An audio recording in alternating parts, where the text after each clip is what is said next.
school board. I think Mr. Luttrell, Dr. Rollins is going to be a little tardy. Yes, sir. And Jeff is out tonight. So we'll call the meeting to order. Everyone, board, you've had the agenda for the meeting for tonight. Dr. Rollins, do you have any changes or additions? Mr. President, the agenda would stand as presented.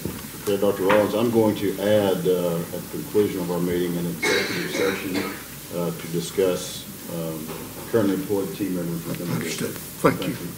Thank you. I'll move to approve the agenda as amended. Second. Do we have a motion by Mrs. McFetridge and a second by Mrs. Cook? All those in favor? Aye. Opposed? Board, you've also had the minutes from the previous meeting. Any comments or discussion in prior months' school board meeting? Make a motion to accept the minutes as presented. Second. Have a motion by Mr. Hutchinson and a second by Mrs. Cook. All those in favor? Aye. Opposed? None? Okay, at this time, we reserve a few minutes of each board meeting for patrons to bring forth any comments or concerns you have for the district. Just understand we won't be able to take any action on those tonight, but we would be happy to listen to your concerns.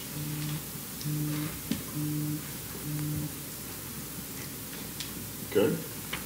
Mr. Dr. President, Rollins? it's a pleasure for me to invite Michael Peters, our student representative from Springdale High, to come forward. He'll lead us in the pledge, and then I'll introduce him to our audience this evening. Michael, we're very glad to have you.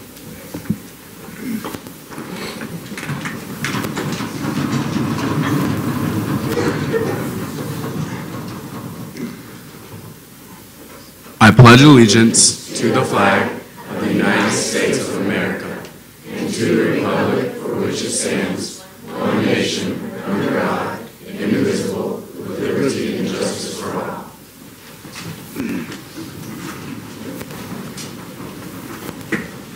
Board, members of the audience, this is, again, Mr. Michael Peters, who's a student rep from Springdale High this evening. We're really glad to have him with us.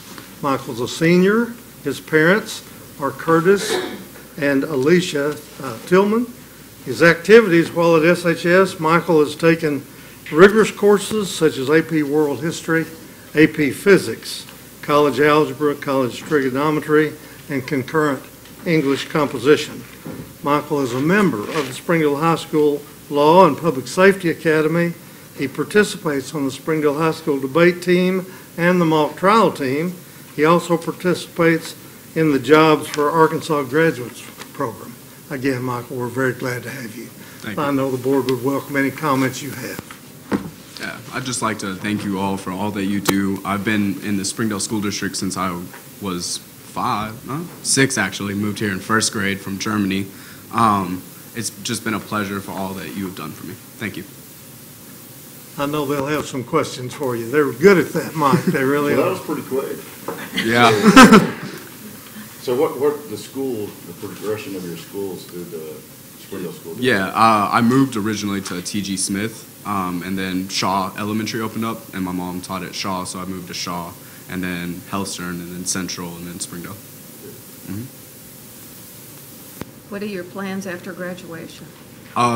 As Dr. Rollins mentioned, I've been doing concurrent work, and through AP courses, I've obtained some college credits. So I already have over 25 college credits, so I'm just working on my associates at NWAC first, and then I hope to transfer out of state, hopefully to Florida State University, and major in political science, and then pursue a career in law. What's special about Florida State? Actually, my grandpa is a retired public defender who did his undergraduate at Florida State and then did his law degree at University of Florida. But my dad wanted to go to Florida State, but he actually joined the military, went to West Point, so it's just kind of a family thing. Cool. So. That's great, Michael. Talk to us about the debate team this year. What have you been up to? Yes, with ma'am. So actually, we're going to talk about it, a couple of us, but our debate team actually just placed second in state for mock trial, the mock trial program in which We competed against about 25 teams from across Arkansas, made it to the championship round, and we played against HAR-BER, and HAR-BER won first, so it was nice to see that both teams from the Northwest Arkansas, especially Springdale area, placed.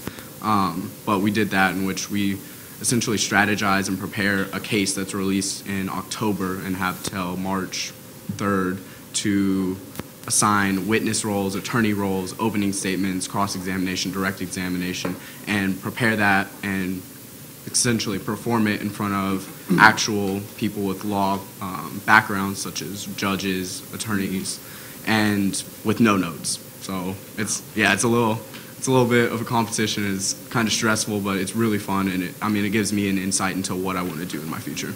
What role did you play this time? I played attorney. I've done attorney since sophomore year. Yeah. Okay. Is that your favorite? Yeah, it's definitely my favorite. It's what I want to do, so. Yeah.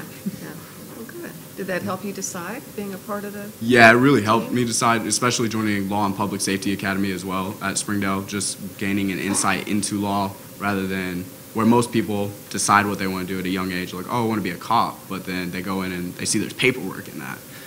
So it just gave me an insight to where we look at statute books and we look at the law and it's understanding, comprehending charges and the process of that and analyzing the judicial system. So seeing that, that's something that I want to be a part of and make better. That's great. Great purpose. Michael, I know you've got a special friend here with you tonight. You want to introduce her? Yeah, my girlfriend. I brought my girlfriend. Where is she? She's hiding. She's gonna stand. How about your friend? Yeah. No, my mom's at parent-teacher conferences, actually. Yeah. Michael, don't miss that. Yeah.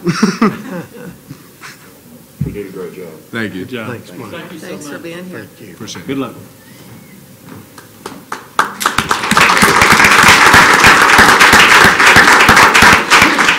For those in the audience, let me introduce Dr. Marcia Smith. Dr. Smith oversees our secondary school curriculum. Marcia, if you would, I Thank know you. we've got some great announcements to share. Thank you. We have 4 items on the secondary agenda, starting on page 13 of the artifacts. The first person I'd like to call forward is Dr. Dodson, the principal of Sonora Middle School, and she's going to share some exciting news not only about her school, but about the 4 other middle schools. And then following her, I'm going to ask that Dr. Brackett step forward to share some of his good news. Good evening. I am pleased to announce that Sonora Middle School has been recognized as a 2018 National Middle School of Distinction by the Arkansas Diamond School to Watch program. The Arkansas Diamond School is a national program that recognizes outstanding middle school programs in the following 4 areas: academic excellence, social equity, developmental responsiveness, and organizational structure. To explain the process first, our staff is surveyed on the 4 domains, and then the results are examined, and we use our school trend data as well in the application writing process. Sonora Middle School has a leadership team of 17 staff members. We had to come together and write the application. The application next was accepted. If it scores high enough and is from out-of-state raters, then the application, the next phase of the process, from professionals.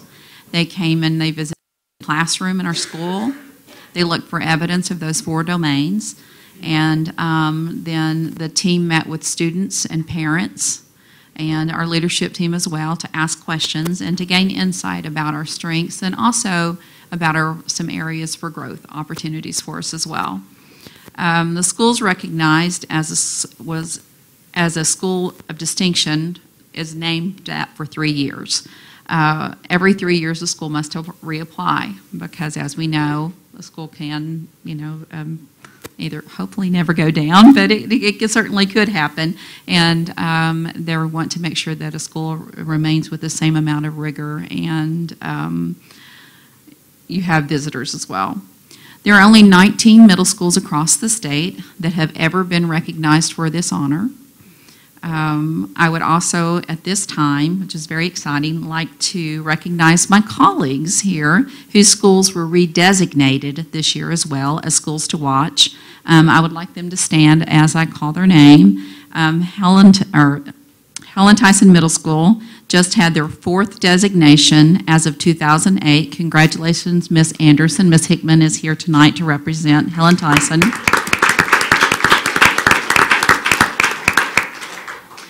Another school that has been a schools to watch since 2008, which is just huge, is J.O. Kelly. This is their 4th designation with Miss Sarah Ford.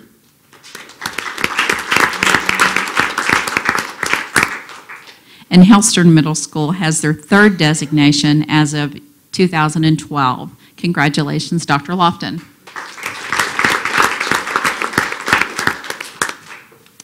And I'm very proud to announce the Springdale School District is the only school district in the state with all 4 middle schools that are a national school to watch. That's huge. Again, Springdale School District, as we would expect, Springdale School District is leading the charge across the state and in the nation as well. Currently, there are 16 current middle schools as schools to watch that are designated. And that's including the 4 that were designated or have been designated this year. So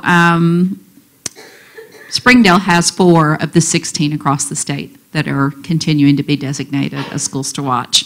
This is a tribute to the leadership of Dr. Rollins, to the school board that we have that continues to strive for excellence, and to our district leadership like Dr. Smith. I would personally like to invite all of you to come and celebrate with us and our kids on Thursday, March 29th at 7:50. The executive directors from Schools to Watch will be here, and we'll be doing that in our cafeteria, and they will be giving us our award the day of that morning of our celebration. So thank you again. And Dr. Brackett. I'm honored to introduce to you our VEX robotics team. We started this program a few years ago with Mr. Stephen Needham, who is actually a graduate from our district in HAR-BER High School, who teaches physics and other physical sciences, and he's also a robotics coach, and I'm going to let him introduce his team, and maybe they can demonstrate their work so far.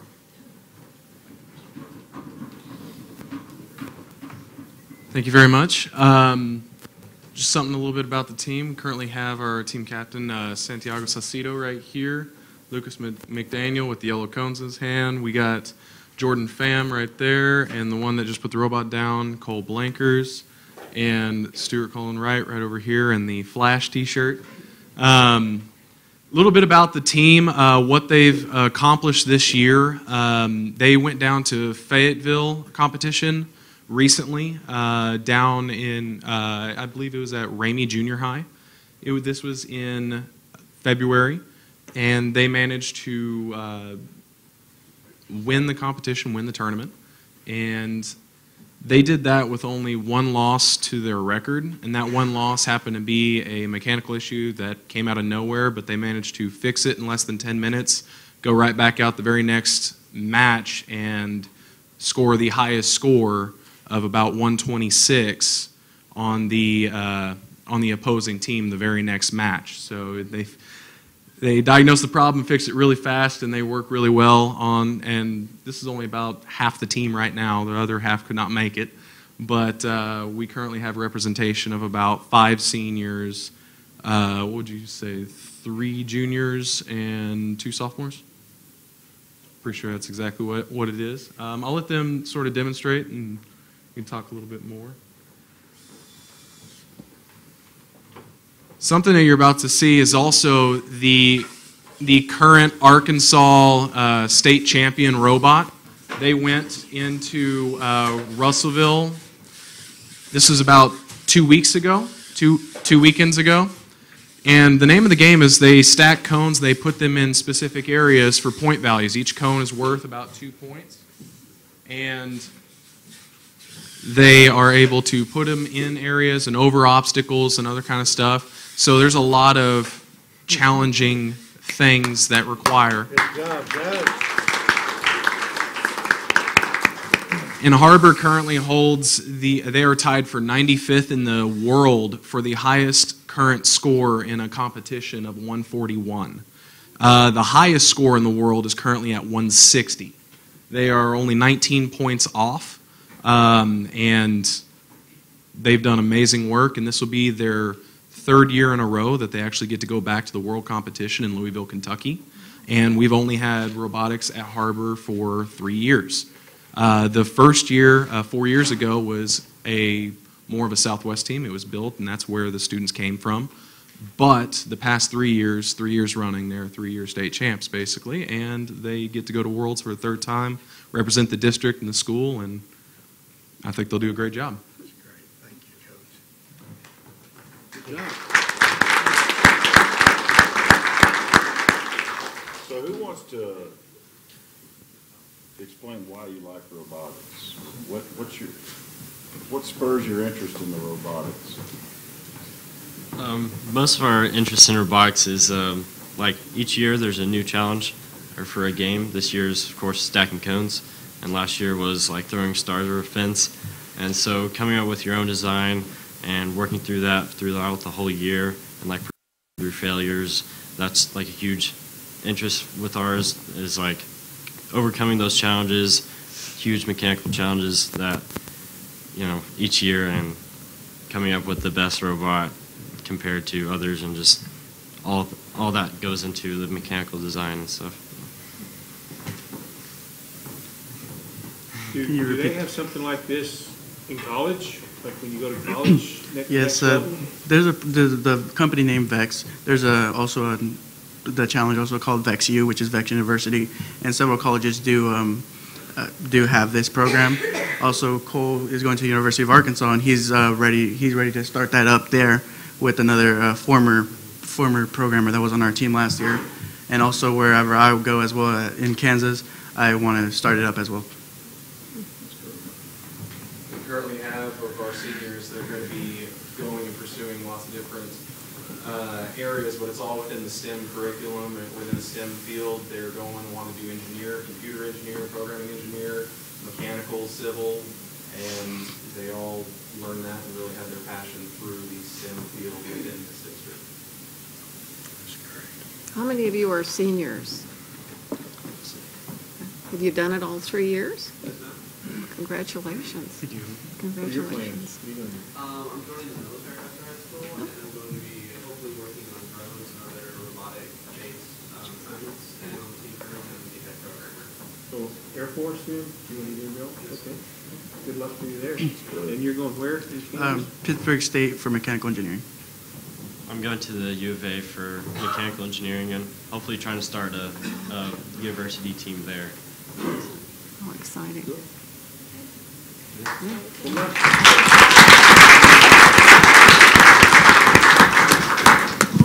I was able to go to Russellville and watch them compete, and I was also able to see Southwest, Springdale, and Lakeside, and they all did very, very well. I think Lakeside and Southwest are going to World. So congratulations. The next item is if I could have Dr. Davis come forward, please. He's going to share some exciting news about his students at Archer Learning Center. Hello, how are y'all doing tonight? You have in front of you a pamphlet about the Leadership Day at the Capitol. I know y'all talked about this a little bit last week when you were visiting at our school. Sorry I couldn't be there with you. But each year, the Arkansas Department of Ed invites students from across the state to come to the Capitol, and they give awards to the top alternative students in the state. And we're thrilled that 2 of those came from Archer this year. So of the 13 students that were selected, we had 2 recipients. It's called the Diamond Award. Not only that, but then also our legislator also gave them a creed to thank them so much for their hard work and to honor them as well. So we're really proud of that. So Dylan Shigley, who was an 11th grader at Archer, and Ashley, or Ash is what she goes by, Ash Bauckham, also 10th grader at Archer. They have their families here with them tonight, so I want to introduce Dylan is here with his mom, Delana Shigley, and brother Garrett, right there next to her. And then also Ash has brought with her her mom, Shantae Wright, which is sitting there on the end. We're glad to have you.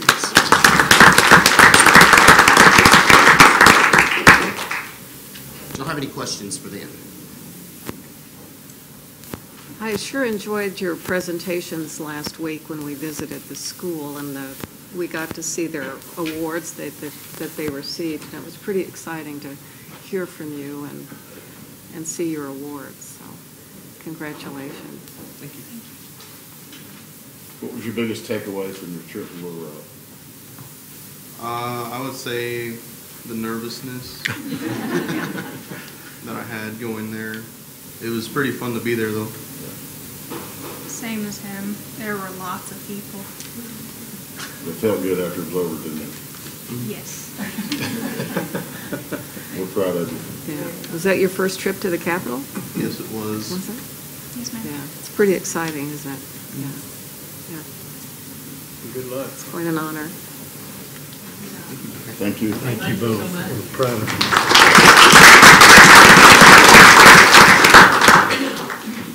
In the last item on secondary, if I could have Dr. Joe Rollins come forward, he's going to share some exciting news about his students. Good evening. So whenever we meet, we tend to talk about college ready, career ready, next step, competition ready. So tonight we have some examples of some of the work that students at SOI have been working on, and I have Mr. John Redfern and Mr. Ty Davis, who are the instructors of the students who participated in Digital Learning Day. It's a video competition, and I wanted them to share with you what that looks like. John, please. Hey, thanks for this opportunity. So Digital Learning Day is an annual event that's nationwide. Essentially, it's put on to showcase the innovation and technology that teachers and students are using in the classroom. It began in 2012. Arkansas participated for the first time this year. It was sponsored and promoted by Arkansas on iTunes University, which is the largest free source of media learning online. This year's theme was Students Teaching Students, and the objective was for students to create a 5-minute instructional video that demonstrated some sort of grade level content. They wanted students to adhere to the standards, but basically the sky was the limit in terms of what content they wanted to tackle. We elected to do some STEM work. Mr. Davis's class, which is AP Computer Science Principles, composed of 9th and 11th graders, created a sorting algorithm video in which they demonstrated some of the fundamental and introductory techniques of computer science. My coding block class, which is comprised of 8th graders, demonstrated an introduction to Python video. Python is one of the fastest growing languages in the computer industry. So these were fairly heady topics that we tackled. We had about 3 weeks for the students to create these videos once we learned about the competition. The idea being that the students would plan, write, film, produce, edit, and distribute the video themselves. I'm happy to report that in terms of the competition, SOI's teams placed 2nd and 3rd this year. So we were very excited about that. A couple of takeaways from the competition. Obviously, as we all know, students are really adept at mastering new technologies. They did extremely well with that. I also got to witness how much students enjoy an open-ended creative process. You know, we kind of said, here are the guidelines, here are the bumpers. You guys go and you just create something that's your own design that you can take pride in. And then finally, and I've heard it said before that the person doing the talking is the one doing the learning. It was certainly the case here that the students demonstrated that they're excellent teachers. You know, they mastered the technology, they mastered the content, and then they were able to convey that in a way in the videos that was very, very instructional, right? And even more so than a student might learn from an adult having the same conversation.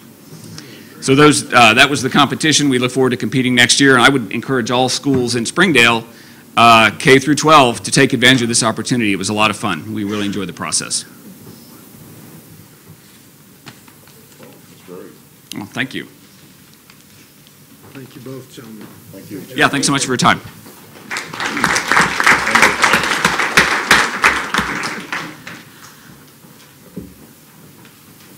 Questions when you give a description like that?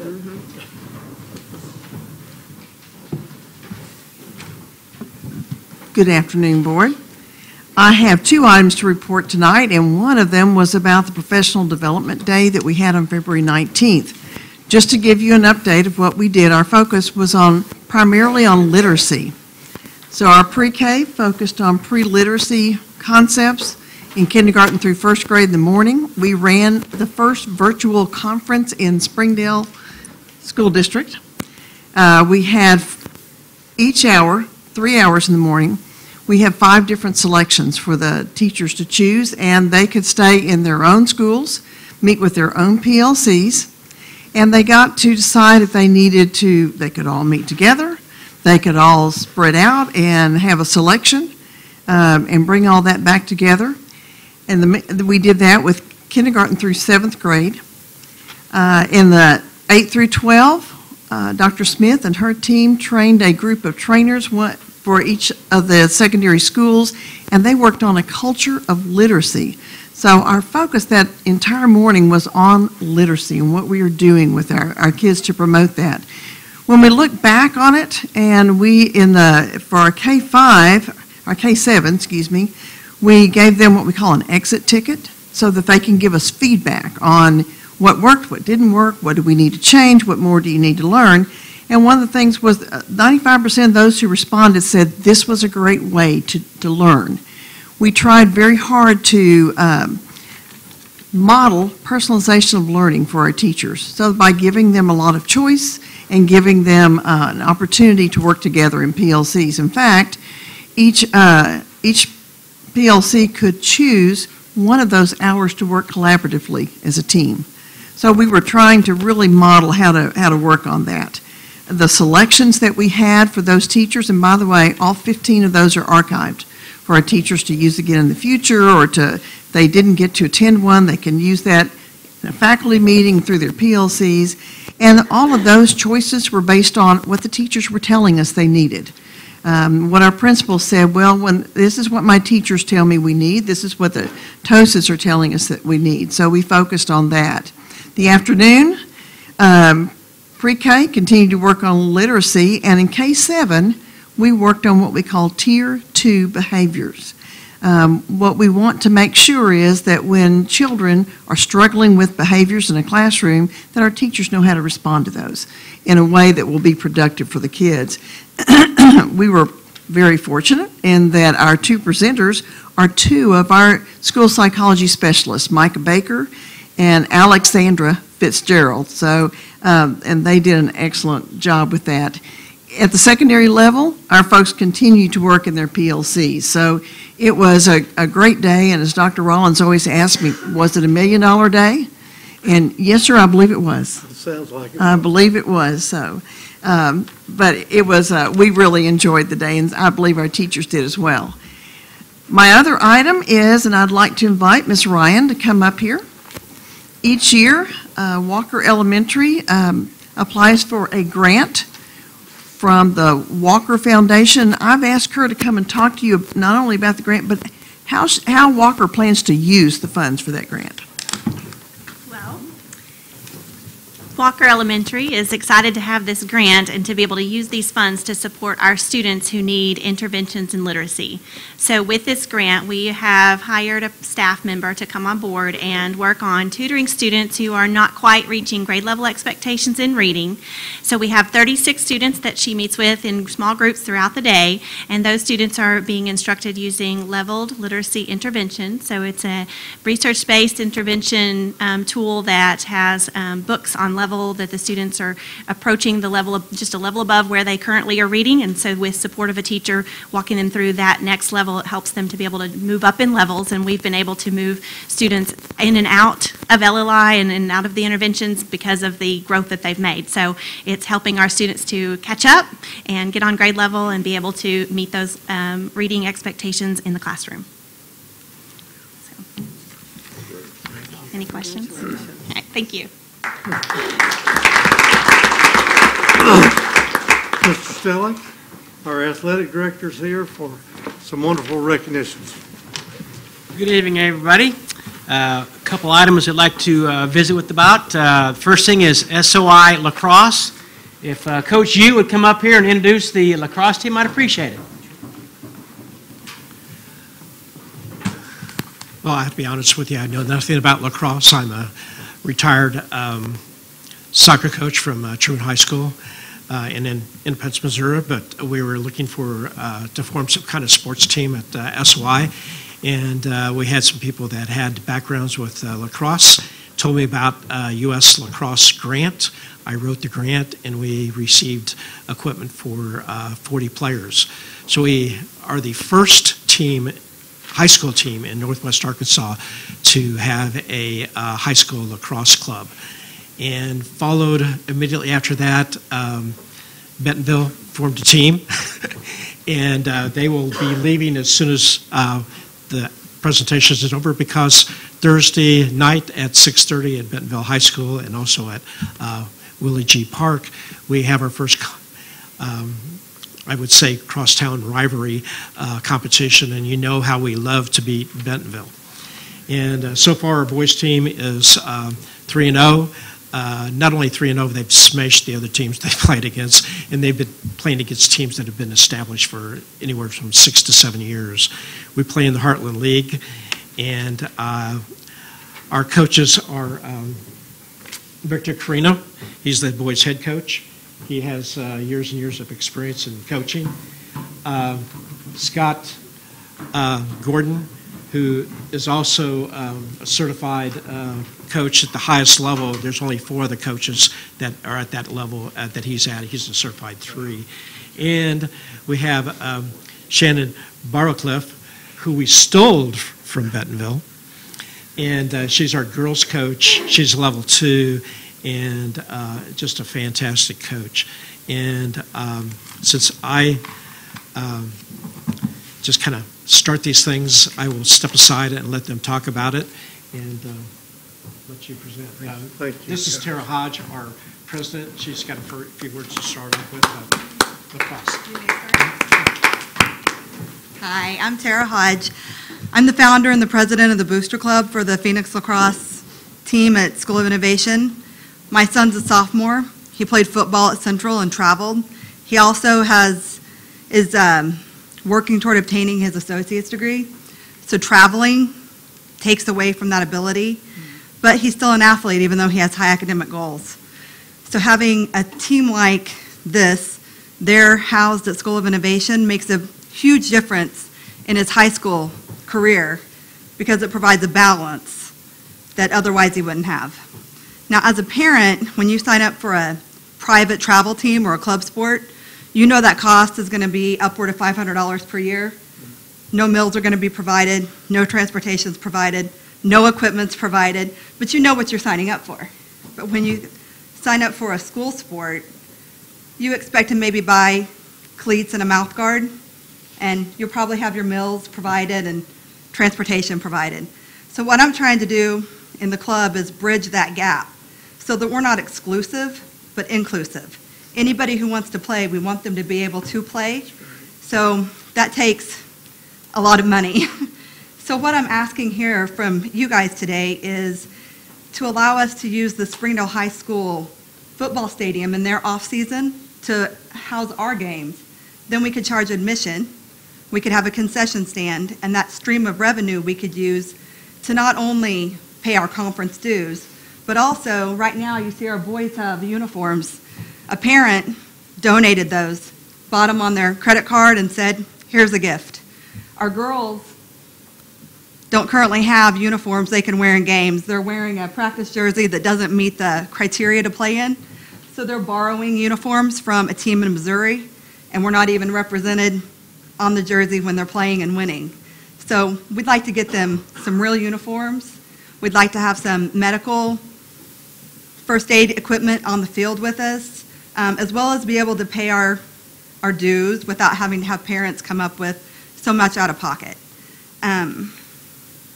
Another thing that we could use, if it's available, is busing service. We do have a few members of our team that do not attend school in the Springdale School District, do not attend School of Innovation, but following the leadership of the program at School of Innovation, being inclusive, we have players that want to play from lots of places that don't have anywhere to play lacrosse. And under the guidelines of the conference, we can house them. So we have taken in 3 or 4 players from other teams, or not other teams, other towns that travel. So perhaps we could get a waiver for those few players, and that's it. We could use you guys' help in getting our our club and our players and athletes set up for success. Thanks. Thank you. The other thing I would add is, like, our first game is this Thursday that we're playing against Bentonville. We'd love to see some representation from the board to actually come down and actually watch what the kids have really been progressing. We've both, Vic and myself have actually been working with the kids since the fall to really get them ready and at that level so they can compete. The goal, I think, is for both of us have played at, different levels and in different states, is really be able to see one of the fastest growing sports in the nation is to see the growth as they start taking place down here. As you start following it, you're going to start seeing more and more universities that are actually starting to picking up the program. Just recently in Missouri, 2 schools have committed that they're going to go from a D2 program, and it sounds like Drury University is going to be going next year as well. Is going to be going as a D2 program. So lacrosse is accelerating, and it's giving opportunities for a lot of kids that can actually do something from a sports mindset. It actually teaches them a lot of leadership, teaches them how to work together as a team. I love football, but if you look at a football play lasts about 4 to 6 seconds. When you play lacrosse, it lasts a little bit longer than that. It's 2 or 3 minutes, and it's a lot of hand-eye coordination. Really teaches the boys really how to work together, and the same thing even with the girls. I think the girls, the fundamentals are even a little harder because they actually play with one additional player. Their field is a little bit bigger, and it just, between conditioning, the sports, the camaraderie, it just helps us a lot. The capability, I think, more than anything, I think we're looking for is just to be able to try to get to the next level. The best part is we got parents that are engaged, that want to see the success of the sport. I think the growth of anything for us is that, we're competitive mindset individuals. So as soon as Warren went ahead and established it, Bentonville immediately felt like they had to get one up on us. So they might be able to play in their stadium, but doesn't mean they can win in their stadium. So that's kind of like the growth, right? It's like, how do you grow the sport? How do you start developing it? And how do you find a sport that, when you look at it, most teams, that you'll see, at college, there's 40 kids usually on the sidelines. Most high school programs, when you go east or up north, there's, at minimum, 32 kids that are dressing and playing. So this is something that you'll see more players, and the capability is that, as sports progress, it gives an ability to do something differently, especially within the springtime. Let me dovetail, because I really want to just kind of highlight something. So we were the first ones. We had 2 scrimmages last year, and then Bentonville jumped in, and of course they can't let anybody have something, so they went in, but they're charging their students $700 to play. So that's a huge barrier to entry into a sport that I think is fantastic. We're charging about $80, and we're also working with kids that can't afford it in order to try and open the doors for some of these athletic kids. Because what we have in Springdale is a lot of athleticism that's probably untapped due to maybe financial circumstances that aren't faced in the Bentonville. So we are actually trying to harness that athletic ability and try and play some of these teams that when we go into have maybe some monetary backing. And so what we've done is we've put together a team that we have a lot of football players, and we have some other ones that have never played a sport, so we have the entire gambit. And we're playing and we're representing the Springdale School District we played Republic already up in Missouri. We've played Cap City out of Oklahoma City. We've already played Tulsa Bulldogs out of Tulsa, obviously, and we're going to play Bentonville. So this is, I think, a fantastic opportunity to try and bring something, obviously, that is predominant on the East Coast and kind of a, like I said, high barrier entry sport to get into, and we're trying to bring it out and bring it to people that probably wouldn't normally even have a second look at it. Did you have a question? I was just going to make a comment. Last year and this year, my wife and I have been out at George Park taking pictures of soccer, and of course, none of the kids knew who we were, but I'm always watching kids when I'm out, and I talked to a few of them just about lacrosse. I mean, I don't know anything about lacrosse. I mean, I know what they use to throw what do they call the cross? The ball, lacrosse ball, whatever. Yeah. Okay, well, but I talked to them, and they're all excited about it, and we're all very nice about, trying to explain what it was all about and where they were from, telling me about School of Innovation, like I had never heard of it before, and It was great. I mean, so I'm looking forward. I'd love to come watch you guys play. Send us a schedule, and I'll come out there and take some pictures of you guys. And it just, you know, they're representing Springdale well. So I like to see kids doing that. So kudos to you guys. Keep it up. I'll interject with another thing too. This is the first North American sport in North America. It started with the Eastern Indian tribes, and it was taken over and developed back east. And I'm from the Kansas City area. Almost every high school in Kansas City now has a lacrosse team. Send us a schedule, though. Absolutely. I think recommendation is to have the kids introduce themselves real quickly. I think. You bet. Yeah, please. Sure, we'd rather hear from any. Don't blame it.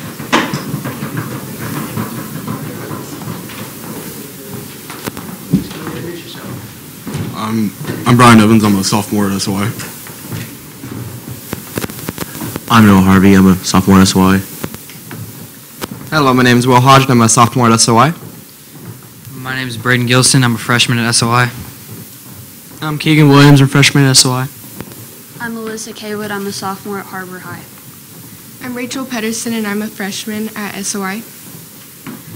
I'm Sandra Pena-Palacios, and I'm a junior at SOI. Anybody else? Anybody have parents here tonight? Thank you very much. Appreciate it very much. Thank you, guys. Not figure it out. Like, what are the issues with article about like, what are the issues with I'll look into that. Schedule. Great. All done. No, good luck. Get back. Good luck.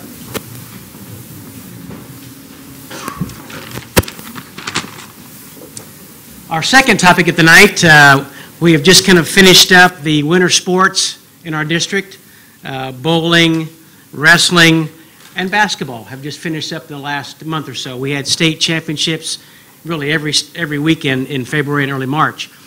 This year, all 4 high school teams made the playoffs, which has happened before, but it was really special this year. We were a little bit more higher ranked, and we finished this year with 2 teams, 1 boy and 1 girls team ranked in the top 10 overall in the state. I don't know when that has happened in the past. I would think that would be somewhat new and refreshing for the district. I'd like to have our coaches come down and just say a few words about the season. Jeremy, Heather, Jamie, and Coach Bolin. Jeremy, start us off, please.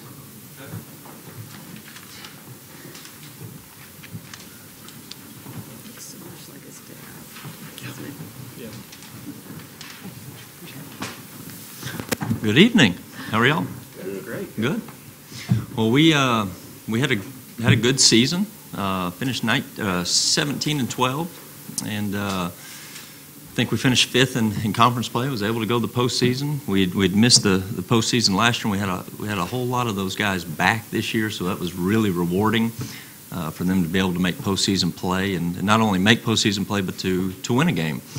So we were able to make it to the Elite 8 in the 7A. So that was really exciting for the kids. I'm just really proud of them. I had a great group of seniors who provided the glue for us this year, and they came to work every single day. They did what they were supposed to do in the classroom. They were just overall what we want Springdale Bulldogs to be, and so we've got a lot of big shoes to fill with this class moving out. But it was a great year. Do you have any questions for me? Thank you. All right. Good job. Thank y'all.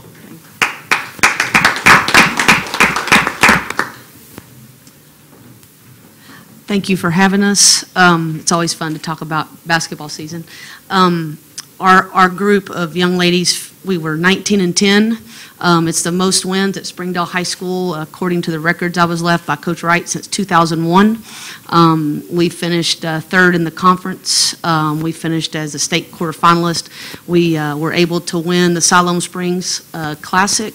We had 3 young ladies named all-conference. We had an all-state player. We have a young lady who is a Gatorade Player of the Year nominee.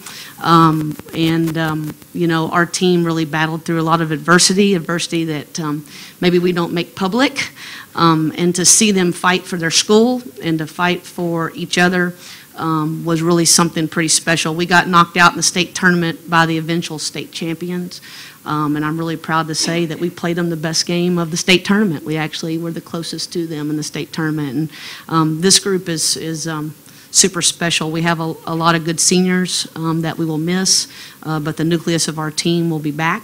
We've got one more season with the nucleus of our team, but you know, we really try to put a product on the floor that Springdale community will be very proud of, and I was sure proud of them as their coach. So I want to thank you again for having us, and it is an honor to be the head coach at Springdale High School. Thank you. I share with our coaches every year at our back-to-school meeting, I have my top 10 list. Things that just stick out in my mind that will be with me for years. And so one of the things that a top 10 for me was at the Salem Springs tournament over Christmas. The girls won the championship, got a nice big trophy. They hung around to watch the boys play, and I forgot who you defeated, but the boys won the championship as well. And so when the tournament's done, we've got both teams on the Salem Springs court with their trophies taking photos. And it was just neat because the culture of Springdale is such that it's a tight-knit group, and they all wanted to hang out together and take some photos. And that was a special night, and really, for me, a top 10 photo night. Coach Green from Har-BER High School girls basketball.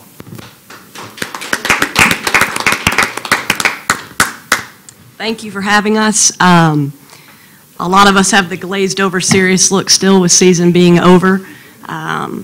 It was a great year for our program in regards to 13 and 15 season. Doesn't sound very successful, but we battled a lot of injuries. Our tallest person was 6 foot, but it was a sophomore that had no experience.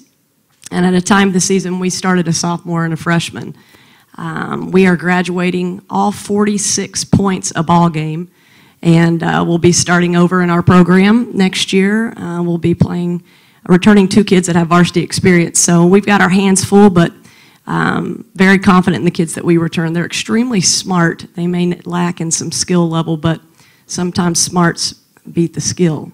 So we've already started working out, hitting the weight room really hard right now. And after spring break, I'm sure they'll be excited to run a little bit more with me and get going. But as soon as we ended in the state tournament, it was an honor to be there. We ran out of gas probably in the second quarter, but again, I'm very proud of our kids over at Har-BER. This group was a special group. It was my first group in my entire career, both college and high school, that I've had a group for 4 years. So very bittersweet to see them go. And each one of those young ladies will be successful. 2 or 3, are going on to play at the college level, 2 NCAA, 1 NAIA. Savannah Collins was named All-State, which for her to obtain that accomplishment was huge. She really stepped up for us in the second half of conference play. She also got named to the All-State tournament team. Macy Maines was All-Conference, and Chrislyn Smith was named All-Conference. So very proud of those seniors, the legacy they left at Southwest Junior High together, and then at Har-BER. As Coach Bryce said about his group, we have big shoes to fill on and off the floor and in the locker room. So it'll be a challenge, but we welcome challenges. So, Coach Bowen.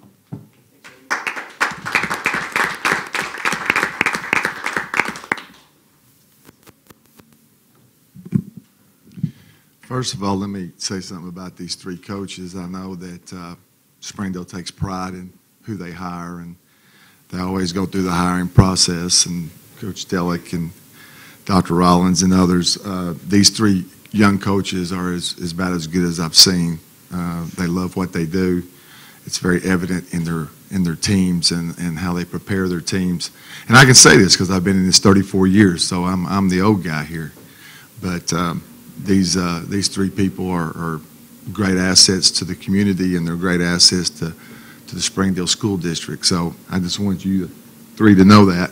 I'm the head basketball coach at Har-BER.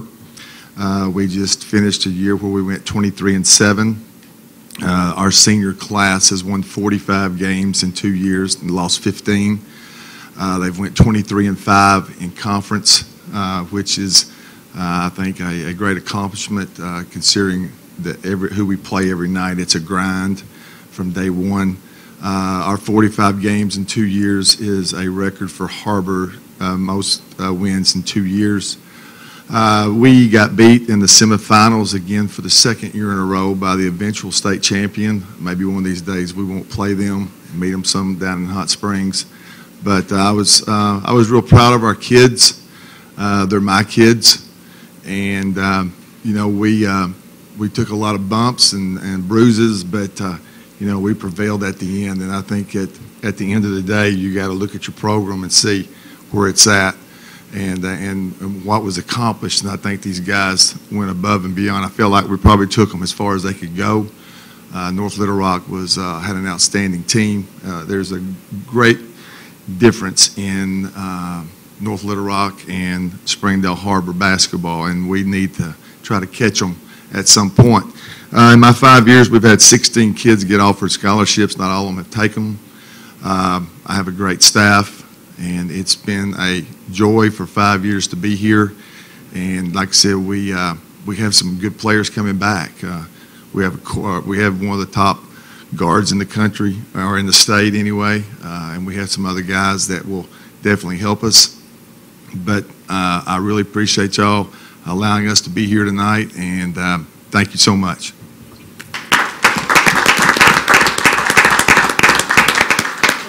Can I get a picture by Richard of the 4 head coaches, you and the 4 head coaches, please? That'd be great. Wherever Rick wants you. Rick, where you want? Just not in front of the mic. Just not in front of the mic. That's right. In front of the mic? No, in front of it, not behind it, excuse me. Yeah, where I can see you all. Oh, it's nice to be good friends. That's all it is. 1, 2, 3, be happy. Okay, thank you.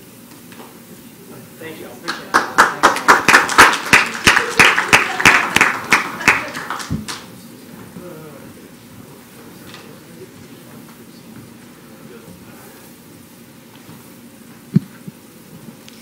Distinguished Board, Dr. Rollins, we would like to say thank you for you allowing us to bring our students here tonight to present to you some of their great work. I would like to start by referring you back to Dr. Rollins' Staircase to Educational Excellence, which I'm sure you've seen a few times throughout the year. Tonight we will be focusing on preparing our students to be competition ready. That requires a very strong personalization of learning within every classroom throughout our district. I am confident that tonight you are going to see that through our students' presentations in lots of different ways. We would like to ask you that you have index cards in front of you, so if you have questions for any of the principals from the schools represented tonight, if you'll just jot those on there, we will collect those at the end of the night and get those answers back to you as soon as we can. And we would like to start our presentation with Dr. Shepard and his students from Lakeside Junior High.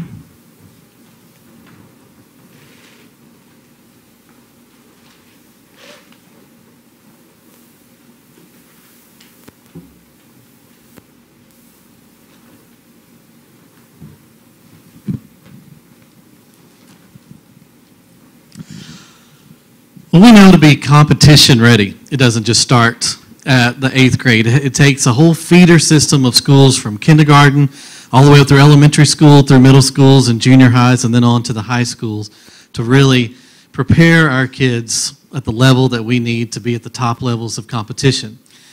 Well, tonight we wanted to feature 3 kids that were all state champions this year at Lakeside. And we wanted to pick in the areas of, a lot of times we think of athletics when we think of state champions, but we wanted to hit on the areas of arts and academics, as well as athletics. So I want to briefly introduce each one. Rudy Pedroza is with our superior rated band. Ricky Vaughn is from our state champion cheer team this year. And I'm going to put in a little plug with Kinley. We're very proud of HAR-BER High School for winning the state championship of VEX Robotics at the high school level. Well, Lakeside was also state champions at the junior high level of VEX Robotics in that same competition, and also qualified for the World Championship in Louisville as well. So we were very, very proud. And Kinley Friesen was the programmer for the robot that won the state championship. And if I talk any more about that, I'm going to be way over my head. And so I'm going to let them talk to you a little bit about their state championship performances this year. Hi, I'm Kenley, and I'm the programmer for the Lakeside Robotics team. The way that we get ready for competition is by taking any spare time that we have in the week leading up for competitions, and we'll take our robot out in the field, and we will drive it around and test it and make sure that everything is just ready for matches. We make a list for everything that we may need at the match in case anything were to happen, and we pack it all, and we'll get it ready. We test the programs and make sure that the robot can run completely on its own with no driving, and we successfully function it. In the week leading up to competition, we work very hard to get things ready, and we were very successful this year going off to state, and we hope to be just as good next year.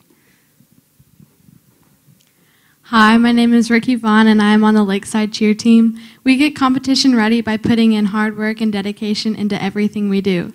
During the season, we came in before school 4 days a week to get some extra practice to ensure that we were ready to step out on the comp mat. I would like to give a big thanks to Coach Owens for always believing in us and pushing us to be the best we can be. We ended our season with 5 first-place trophies, including 1 from state. Hello, my name is Rudy Pedroza from the Lakeside Symphonic Band. When I was in Biari Elementary, I loved watching the bands in the parades, and I really wanted to be part of them. In 7th grade, I joined the band program. I was very happy. The first time I played my trombone was amazing. Once I did my first test, the teacher said I played very nice but the wrong note, and ended up in last place. After that, he started giving us hard music, and I wanted to be at the top chairs of the band. So I started practicing every day to pass the test. Once it was the real day, it went horrible. I was placed in the second band. When I saw the first band, they played amazing music. Once I heard there was tryouts for bands, it was my chance to go to the first band. I was practicing every day and make sure everything was perfect. Once they showed the results, I was very happy, and I placed in the first band and all region. Now I'm going to pass it to Principal Maribel Childress from Monitor Elementary.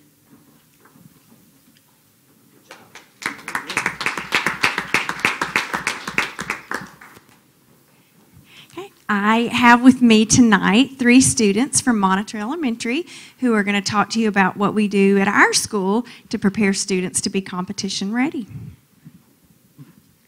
Good evening, ladies and gentlemen. My name is Daisy Chavez, and I'm in 3rd grade. Tonight I want to share with you how Monitor Elementary is preparing me to be competition ready. Long before the world's best Olympic athletes can compete, they start with the dream, setting short and long-term goals, and they practice over and over and over again with a great coach. We do the same thing every day at Monitor. Every student starts the day by writing their own personal goal for the day. At the end of each day, we meet with our accountability partner to talk about whether or not we reached our goal. I have 2 accountability partners that I mentor. I help them set daily goals, and I remind them during the day to keep working. At the beginning of the year, we also set goals in math and reading based on our MAP scores. Every time we take the MAP test, we enter our data on our goal sheet to see if we have reached our goal. We share our goals and MAP scores with our parents at student-led conferences. Having great attendance is important to being competition ready too, because if you're not participating, you're not improving and won't be the best you can be. Every day we track our attendance on a monthly calendar. I am confident that I'm ready for any kind of competition because I know how to set goals and work hard with the coach until I achieve them. I'm also comfortable coaching my other teammates to achieve their goals. Good evening. My name is Jonathan Benjamin, and I am in the 5th grade. My Monitor Elementary is preparing me to be competition ready in athletics and the arts. The teachers at Monitor personalize opportunities for me to grow and compete based on the things they know I like and that I'm good at. Teachers help us prepare for performances before school, after school, and on the weekends because it takes a lot of hard work and practice to be the best and rise above the competition. Even though I am only in the 5th grade, I have already had many opportunities to speak and perform audiences of all sizes. In Mallard University, I am involved in basketball and sportsmanship classes. In basketball, I am learning and practicing skills that I need to be good at to help my team win. In sportsmanship, I am learning how to be coached, how to be a good teammate, and how to learn and grow from both winning and losing. My dream is to be a professional basketball player. I am confident that I am competition ready because I practice basketball almost every day. I have experiences playing and performing in front of a crowd, and I am good at public speaking. So I will do a good job when reporters interview me after a game. I am ready to compete. Good evening. My name is Violet Newberry, and I'm in the 5th grade. Monitor Elementary is performing me to be competition ready in academics. I've competed for Monitor in the Odyssey of the Mind, regional, state, and world finals, state stock market competitions, school spelling bee, and numerous classroom competitions. And I have recently qualified to compete in the state geography bee. I prepare for competition by working hard, studying, practicing, and asking other people to practice with me.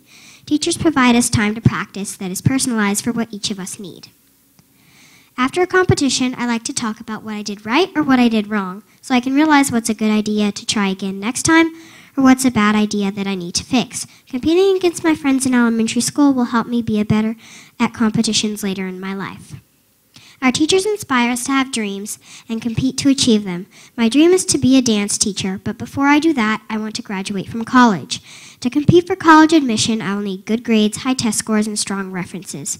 The teachers and counselors at Monitor are helping us develop a mindset now for all of those things.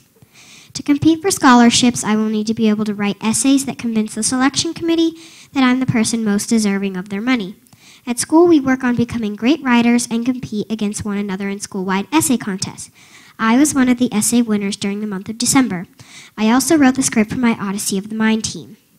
I'm confident that I am competition ready because I have been in so many competitions, so I know what to expect and what to do and what not to do. And now, while Mrs. Coopers comes forward, we would like to share copies of our professional resumes with you.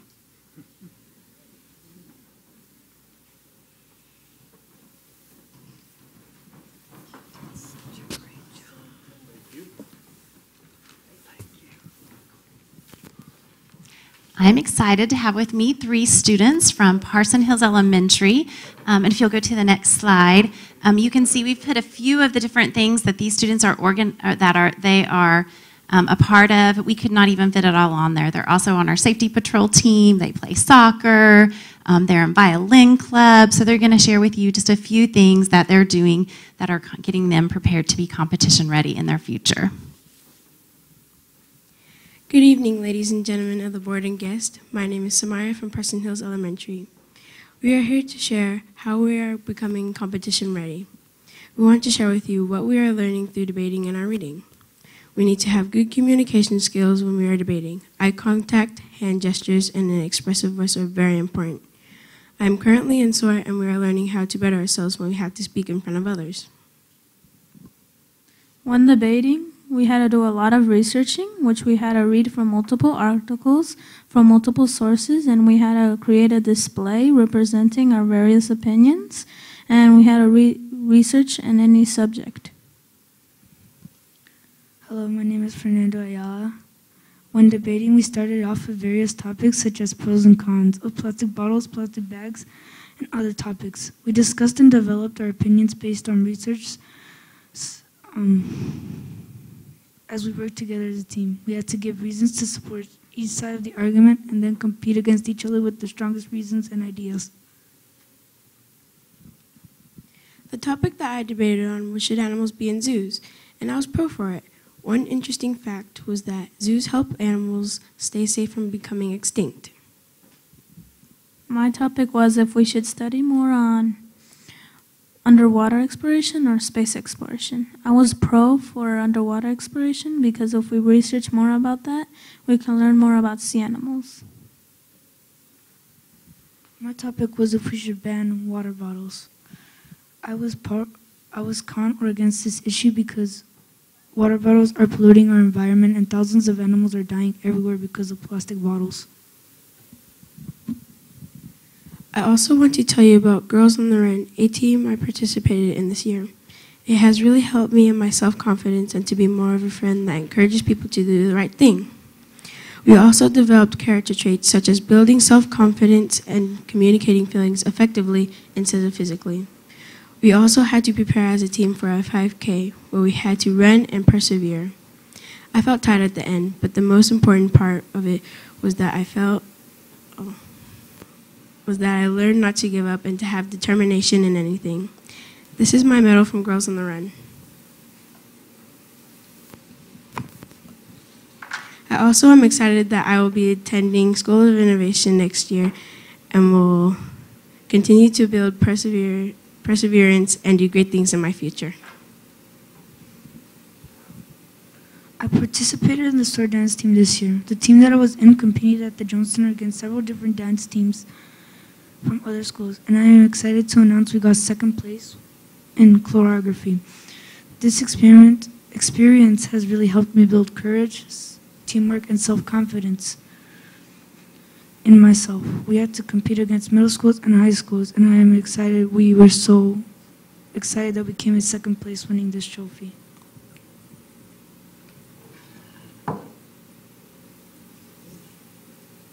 Bring it up, let's look at it. We want to see your medal, too. We promise we'll give it back. Beautiful. Yeah. Share that. Pretty cool. Neat.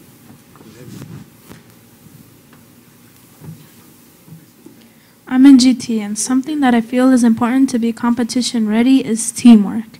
I had to do a lot of studying, memorizing, and timing so I could represent our play in Midsummer's Night's Dream by William Shakespeare.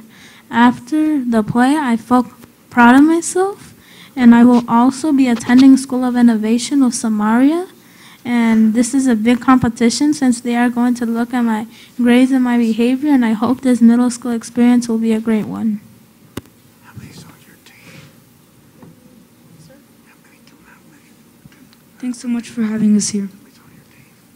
It's been a pleasure.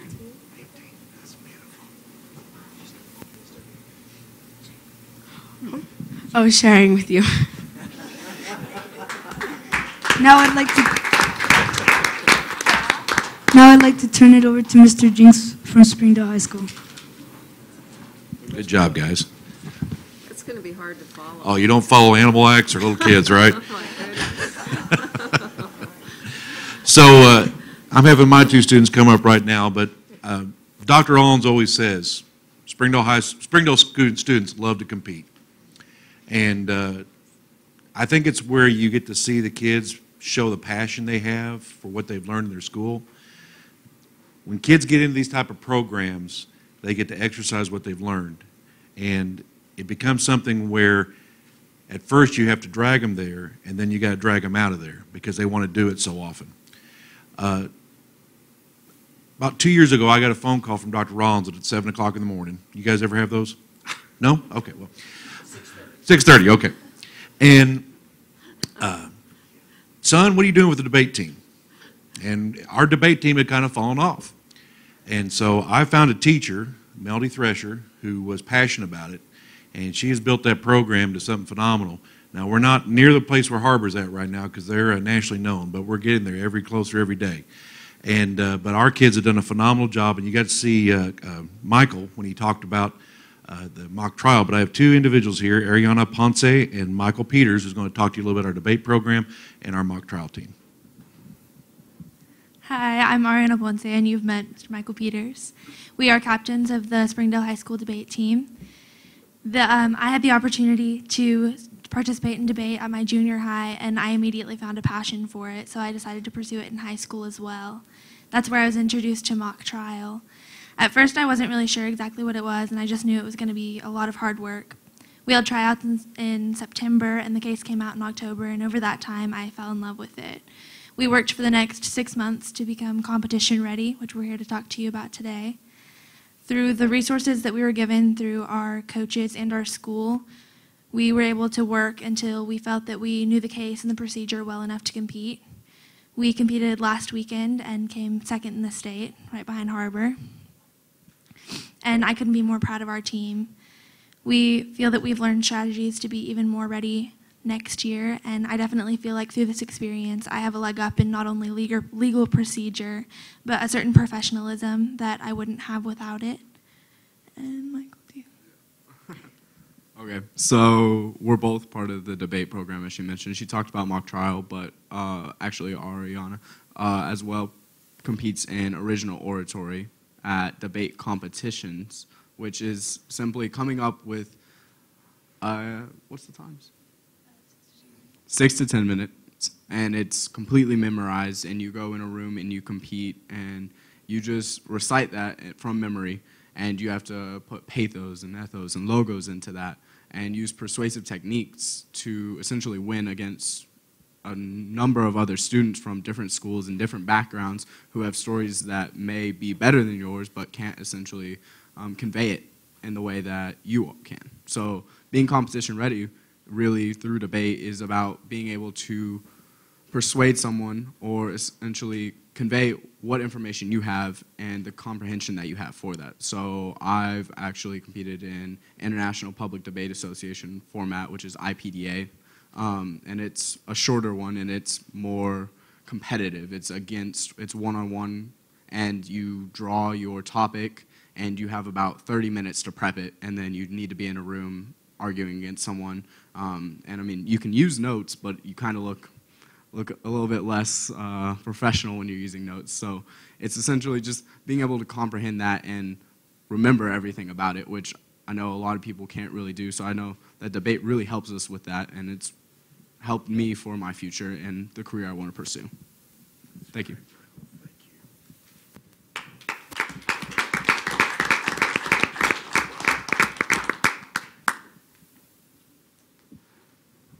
Well, Mr. Jinks, I bet you're excited that we are preparing some great debaters to send up to you. Fernando, you're ready, right? Join that debate team at SHS? Well, I think you can tell why we are so extremely proud of the students at Springdale all throughout our district. But there are a couple other groups of people that we want to recognize. One are their teachers, which they were very sad they couldn't come support them tonight, but due to conferences, they weren't able to come. To provide that level of personalization of learning takes a lot of extra planning and commitment on their teachers' part. And as you can see, they do a great job, or these students wouldn't have the successes that they are having daily across the district. The second group of people are very important. Our students wouldn't be who they are without them, and those are their parents. So not just from Parson Hills, but Springdale High School, Lakeside, Monitor. If your parents are here, just stand up. We'd like to honor you.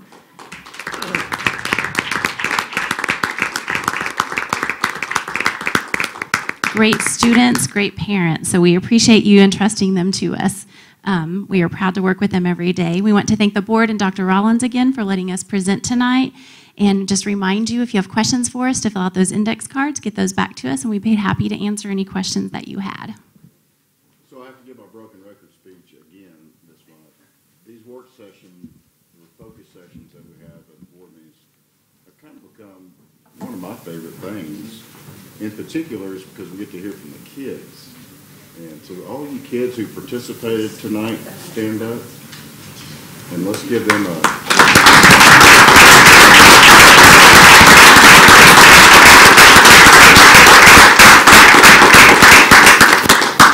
Because if you really think about what they're doing here, and I say this all the time, I mean, look how professional, calm, collected, cool as cucumbers they are up here presenting their information. I stumble through everything I say. So that, what kind of hope is that showing out there for the future of our young people and growing into adults? To be talking in 5th grade about being competition ready and talking about college, that's incredible. And you parents need to be super proud of your kids. I mean, it's incredible work. So kudos.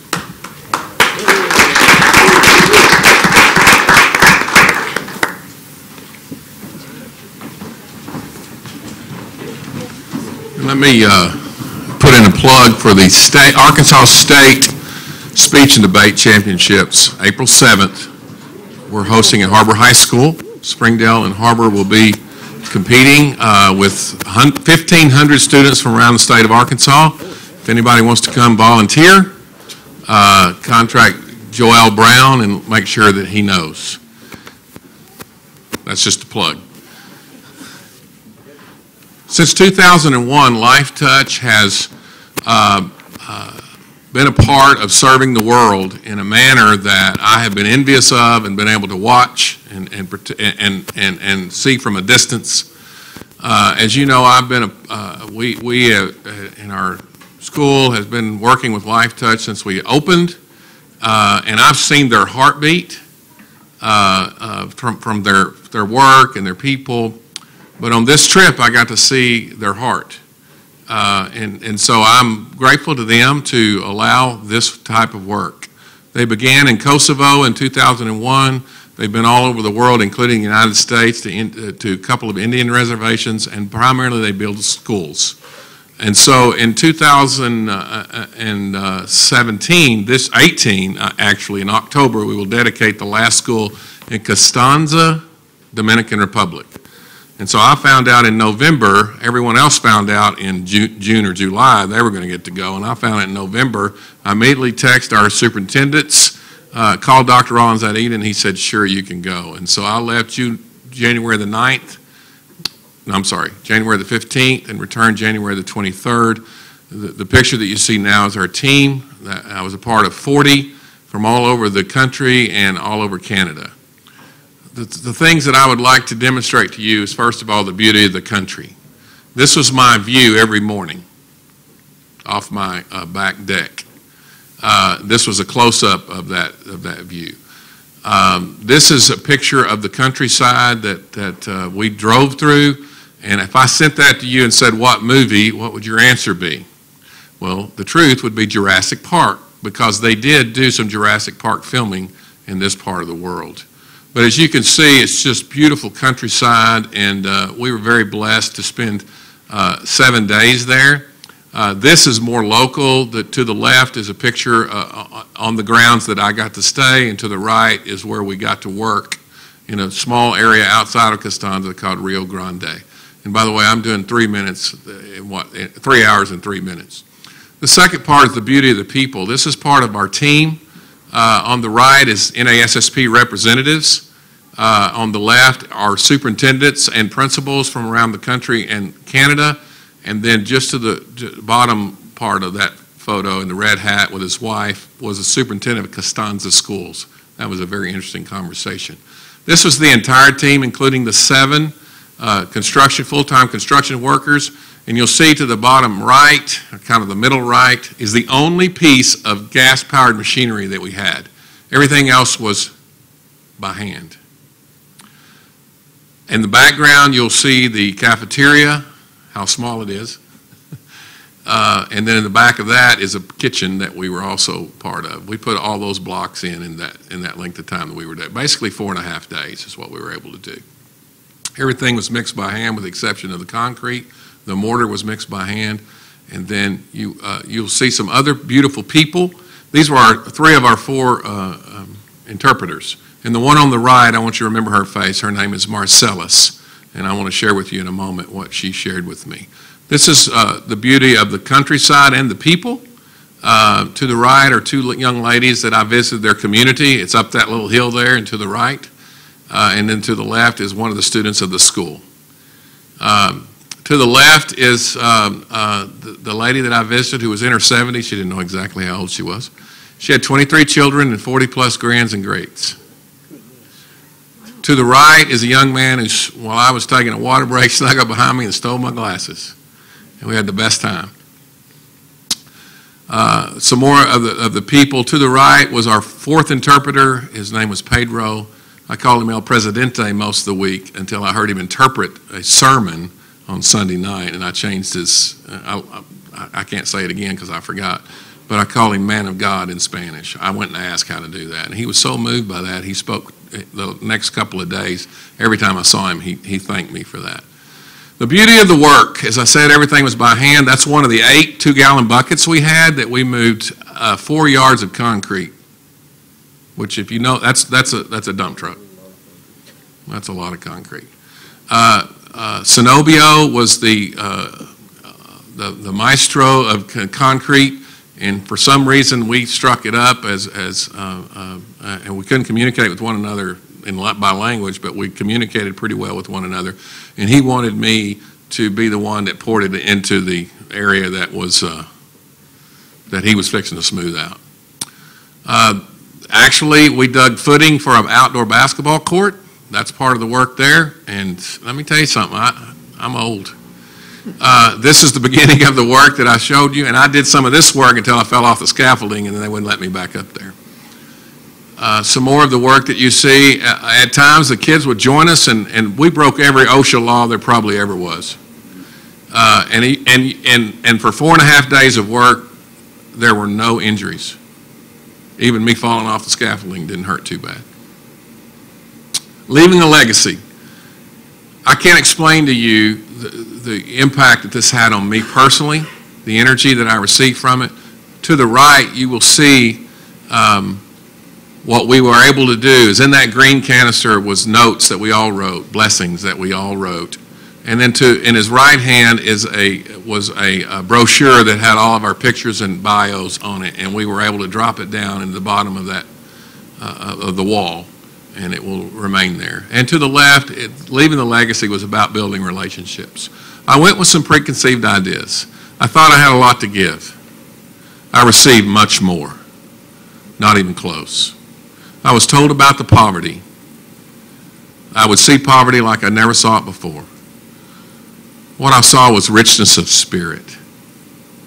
And I wish I could trade some of our merchandise for that richness because it was a blessing to me. And I was telling you about Mary Celis. I asked her, I said, why your people have such a richness of spirit?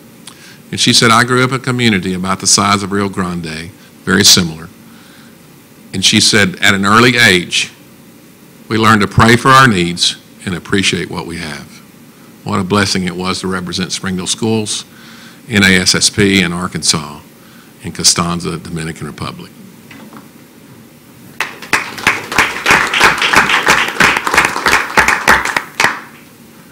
Dan, I bet they have some questions. I want to make sure he got set down, and then we... I was on the clock. Thank you. Thank you. As I said, it's a 3-hour conversation in 3 minutes, but what a blessing. It truly was. Any questions you may have? I would do it again, and I know that there is a trip going this summer. It costs about $2,000 to go, and I'm considering that. And then in October, they're dedicating the school that we got to work on, and I'd love to see that finished product, but I don't. It's October, and that's their last work. They'll finish the work in Costanza, and then they'll move to another part of the world. And they're looking at Puerto Rico, is what I found out. Other things that I'd like to quickly share is that Har-BER High School donated old baseball uniforms, softball uniforms, volleyball shirts, old soccer balls, new soccer balls, and we shipped 12 boxes of stuff down there, and through donations paid $1,000 to get it shipped. And that's hard to get stuff sent down there, and expensive. But my secretary works with a logistics guy, or lives with a logistics guy, is married to one, so he was able to help ship that stuff. And so it was a pretty special trip. And you know, the Dominicans love their baseball.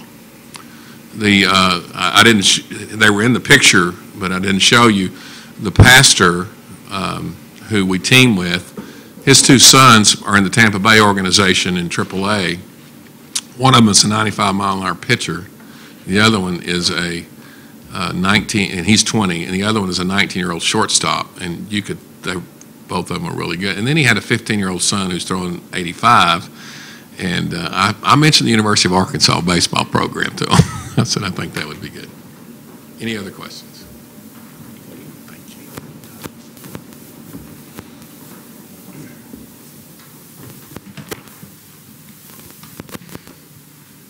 Okay, let's do an activity. You ready?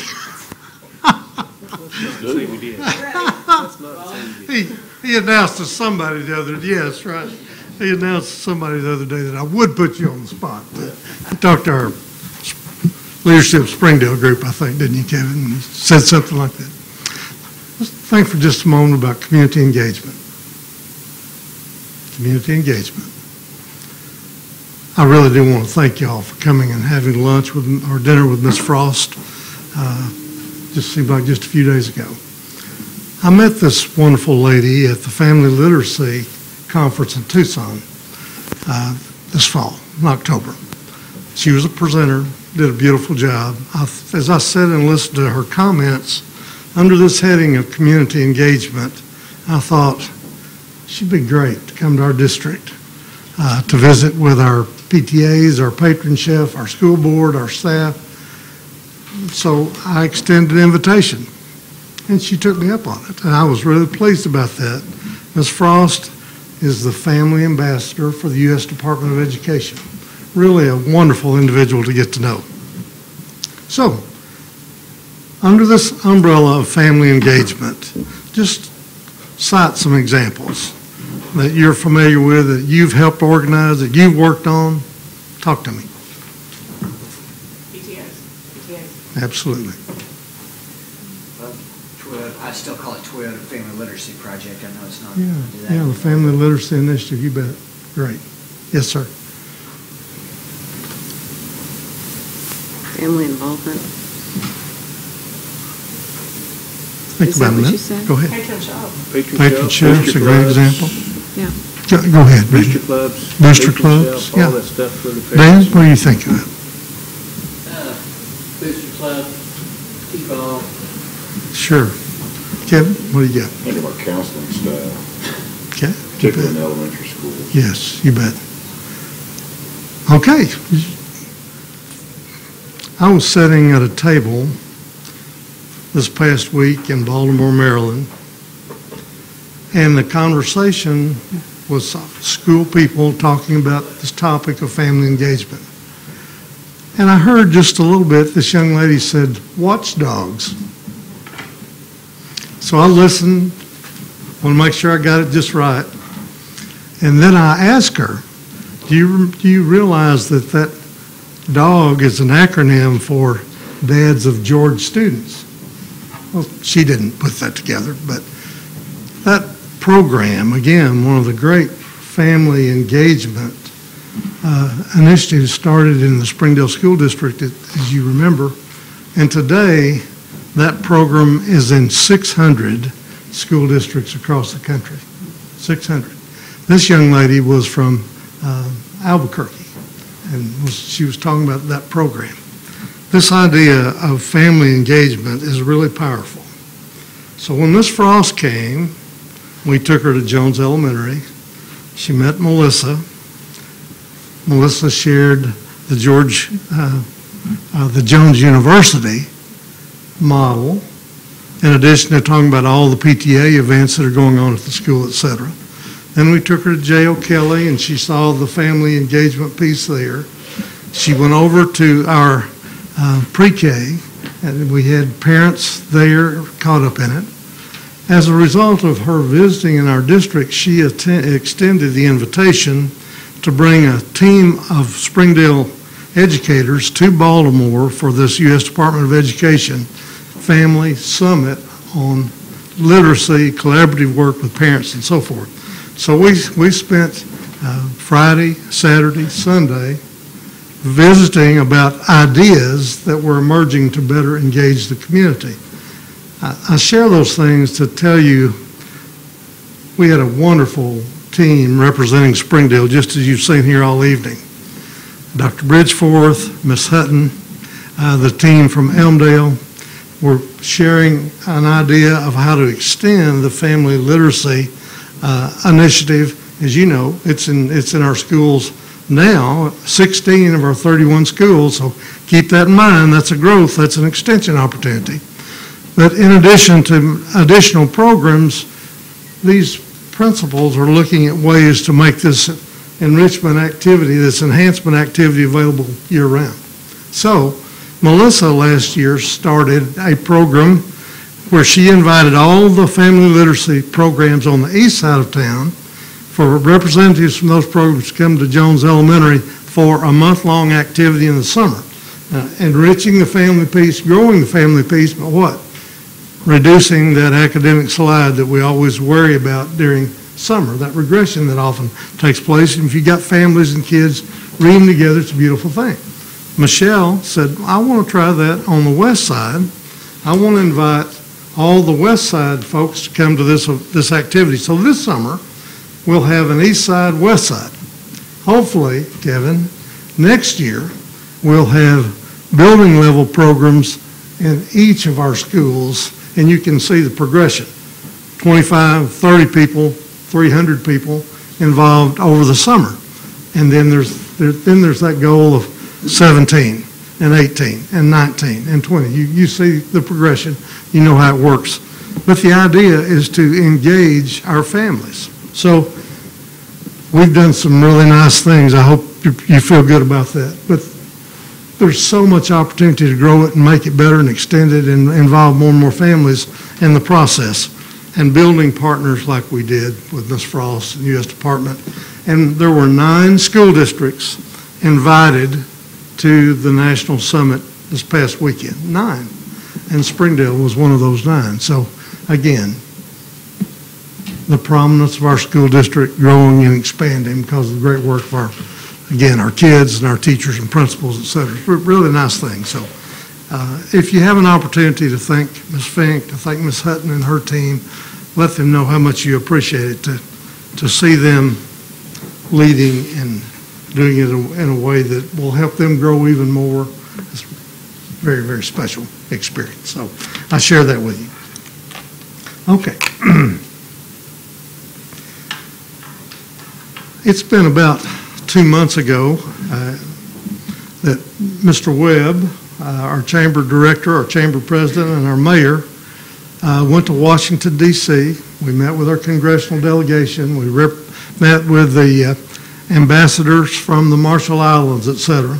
And there was work in progress to really bring attention to the fact that we've got a large Marshallese population here in Springdale. You know, we have 3,000 Marshallese kids, and once the latest census data comes in, we may find if that's 15,000 or 16,000 or just what the number is in terms of Marshallese families. But the idea of that trip was to let our Congress know about this special ethnic group that's settled in Springdale. And we do need funding, et cetera. And you saw Representative Williams working with our governor, trying to make available health services for our Marshallese children. We got that door open, et cetera, and hopefully we'll run through it. But again, that kind of partnership, collaborative effort is really special. And again, I would ask if Mr. Webb deserves our thanks, and the mayor deserves our thanks for that partnership effort. So if y'all will help me with that, I would certainly appreciate that as well. I want to remind you that in April, we have a work session. Again, I always treasure the opportunity to visit with you and talk with you about upcoming events. And the month before, I always at least like to give you an agenda to think about. And Kevin, if you would, my hope would be y'all take a look at it, just look at it as preliminary, a way to start. I do want us to spend some time, if we can, and Dr. Cleveland and the construction team, Dr. Rollins will help you tonight kind of understand where we are with phase 2 of the innovation, but you're going to need some think time and some discussion time and so forth, because that project is in design, and obviously we have a preliminary budget. We need to meet that budget. Then there's the issues of timeline and so forth. We've got a great CM helping us, and the WD&D team continues to do great work for us. So we're moving that project along. Some of us, set a budget of about $35 million for that project. I thought at the time we could build a facility of about 200,000 square feet. We've had to make some adjustment because of the partnership planning initiatives and guidelines that puts in front of us, but we're currently looking at a design of about 175,000 square feet. We certainly believe we can get that in budget and hopefully since we're lowering the square footage, I would expect the budget to regress as well. So we're working on that, and Jared will present that to you tonight preliminarily, kind of get you up to speed, and then we'll have more talk time next time. And next item is really important, the school safety piece. You know that's on the hearts of every school board member and certainly every educator, and I know every parent probably in the country today. And so we're continuing to take a look and get input and strengthen our school safety initiatives, if you will. I always think it's important that you stay on top of the changes that are going on at the state level, the new ESSA plan, the accountability measures, the report card, and those results are going to come our way in April, we expect, and so we'll want to get more information about that, and I'll visit with you about those outcomes as we go forward. And then it's real important as we close out a school year, plan for a new school year, that you know where we are financially. Mr. Hayes does a great job with that, and we'll want to at least consider putting that on the agenda. Mr. Owenby, these look like things that you might be interested in. I believe they do. And if there are other things, you know, we'll certainly adjust that as y'all see fit. Okay, any questions of me this evening? All right. Ms. Clay, you ready? We do have a little thing like a special legislative session going on, I guess, as of today, do we not? Yes, sir. Okay, I have 3 items that I want to talk to you about tonight. The first one, as you know, the annual school election is coming up on May 22nd.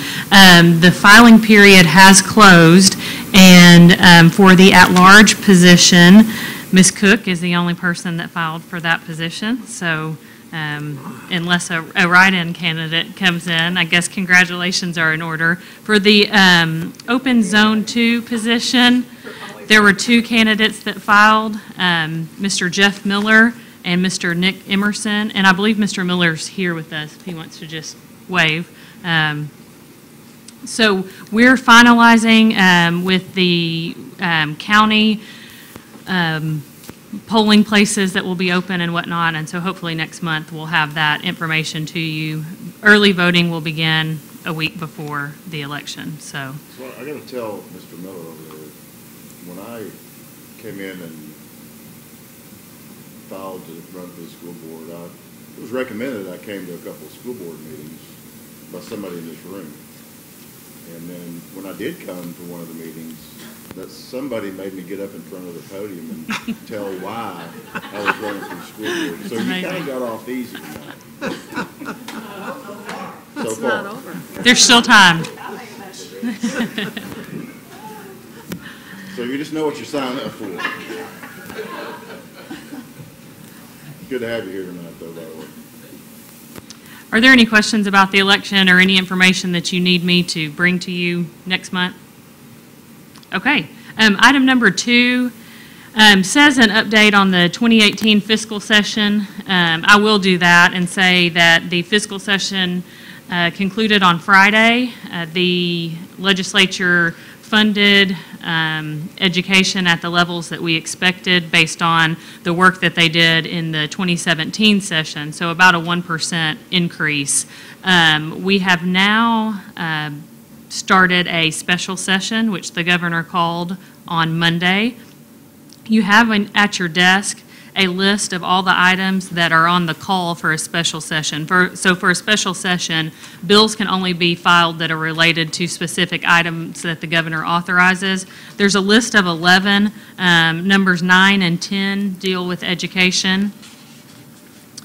Number 9, you may have read a little bit because it got a little bit of traction in the fiscal session. The idea is that, and you've got a copy of the bill, is that monies directed to 529 tax-deferred tuition plans at the federal level have been expanded to allow expenses for K-12 education. For that to be effective at the state level, the state would have to authorize it, and that's what they're working to do. So you'll see in House Bill 1008, which has a identical bill of Senate Bill 6, and you have to flip over to page 8, I believe, is where the new material starts. And it basically just says that the provisions of the federal tax code, section 529, as it existed on January 1st, 2018. So that's when all the new changes came in.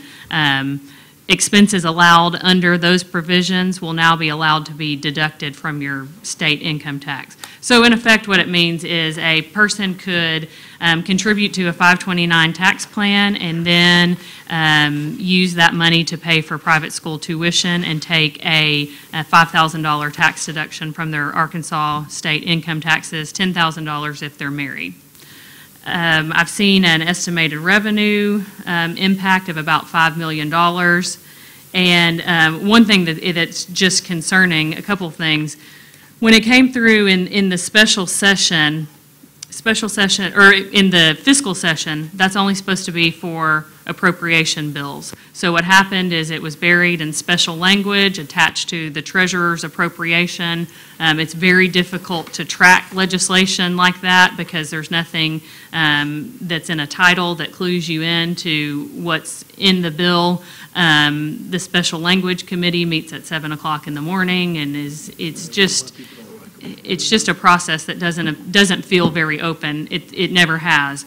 So we moved away from that, but now we've started this special session that started today. It's supposed to last 3 days, and I actually knew that this was coming. I was headed to a meeting at the co-op at about 9:30 this morning, and I looked right before I left to see if it had been filed yet, and it had not. By the time I got back around noon, not only had this piece of legislation been filed, but it had also passed through the House Education Committee. So in a span of 2 to 3 hours, that's how quickly it's moving. Tomorrow it will go to the Senate Education Committee, where I expect it will move very quickly through that as well. The governor has said that he would like the special session to wrap up this week. So, I don't know what else to say about it, but it feels a lot like the voucher bill that came through in the regular session that was defeated, and now it appears to be sailing rather rapidly. And I should have said this on the front end, the 529 tax plans have been in place for quite some time for college savings, and the idea is that you contribute and it grows tax deferred while your child's growing up, and then you've got a nice little nest egg for them to go on to higher education. And this would basically just make the 529 plans a pass-through and has a tax deduction attached to it. So, yes. You know, it's a troubling bill. I guess now, I'm not going to, in terms of the 529 plans, so an individual that's using those historically, they can take those funds then and pay for their child's higher ed at a private school, you know, public university.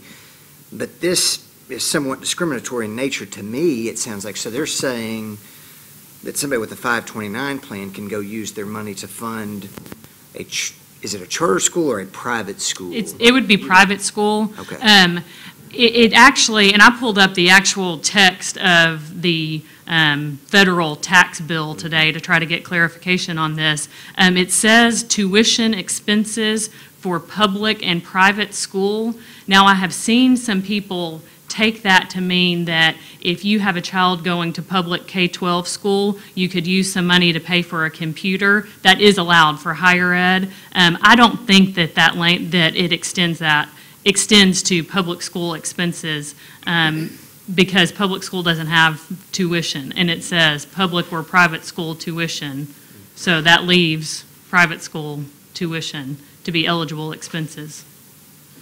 So the problem with that, it seems like to me, is there's ways that you can creatively fund education through private schools with this, or a special program through the private school. But if there's ACT prep tuition stuff that maybe as parents of public school kids we want to pay for, I'm not giving that same tax benefit. And you might be. So the issue right now is that the federal tax law is still in bill form and hasn't been codified. And so when they do that, they may clarify what is meant by public school tuition. So it may be that it expands a little bit to parents of students in K-12 public school, but obviously not to the extent of a private school tuition, because you're just not having that much expense every year. It's just not a very good bill. When I see it, I guess it's written by Representative Gillum and Senator Rapert, which are both high-ranking folks in the House and the Senate. So, I mean, I don't know how you can stop it at this point. I got the chamber bulletin today and started trying to make phone calls, and you couldn't even download House Bill 1008. I couldn't even get it downloaded today trying to look at it. I had to go, I couldn't get it from the legislature's website. I found it on a news blog that. Yeah, did you? That's how I got it, and then eventually this afternoon was able to get it on their website. But it was difficult, and I don't know if that was intentional or not. It was difficult to find. Well, it's again, it's like you said. I think it's going to be tough to stop it, I suppose. But if anybody that's on this board or in the audience has an opportunity to reach out to some of the folks that represent us. Perhaps they'll listen or at least say, hey, give me the opportunity. If we're going to give a tax break to somebody, why can't I have it too? Mm-hmm. So, I mean, if we're going to be about me, I'm frustrated by that. Right. And it's poor policy, but. I think it would be a good opportunity to share with the board the protocols that have been used since the beginning of the fiscal sessions from the standpoint of the type of legislation that's dealt with, as opposed to what we see in this bill, which could easily be cloaked as general legislation, which should be held in the regular session. Well, at this point, it is general legislation, because now we've moved out of the fiscal session and into special session. And so it doesn't have to meet all the requirements of the fiscal session, but it does have to fit within the governor's call, which it does. But I think Dr. Rollins is talking about it just got here in a really cloaked, that's a very good word, cloaked way, in that it was coming through in a fiscal session where it shouldn't have been coming through in the first place, but it had kind of been snuck in. And they at least stopped that, but now we've turned around and we're doing this really hurried movement through the committees and on the House and Senate floor. When you first mentioned tuition and expenses for private and public schools. It's just tuition.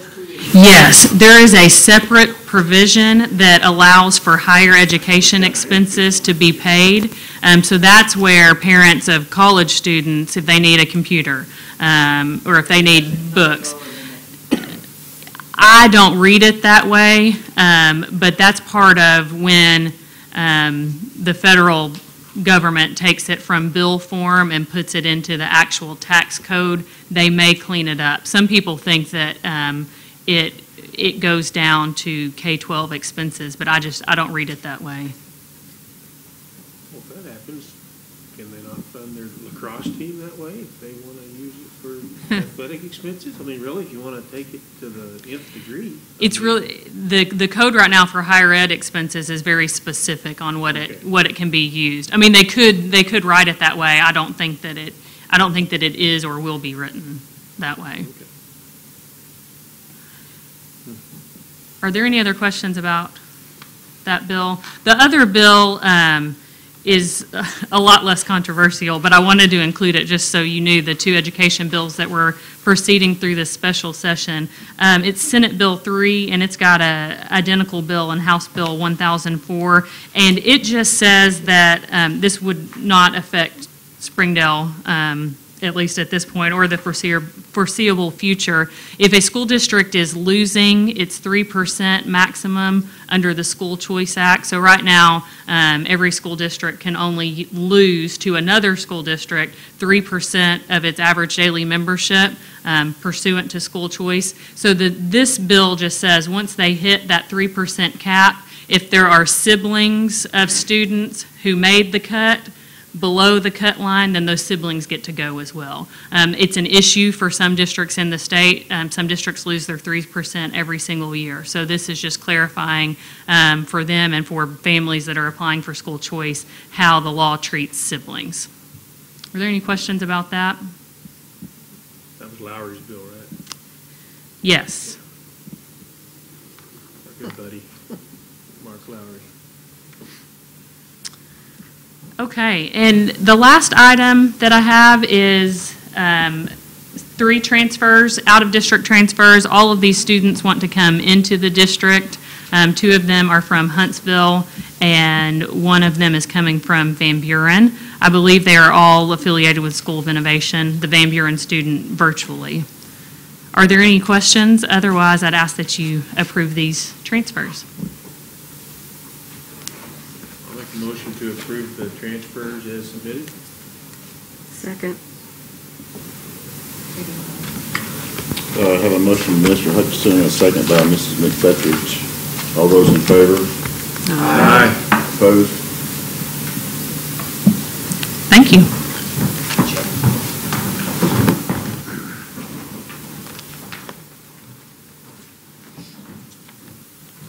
Okay, we've got some updates in regard to facilities tonight and also safety, but I wanted to give you a slight little personnel update as well. We'll be sending out our letters of intent electronically this week. I talked to Mr. Miller today. We've had some technological hiccups. They've been working on some other things and pulled off one of our folks, but he's going to have that ready.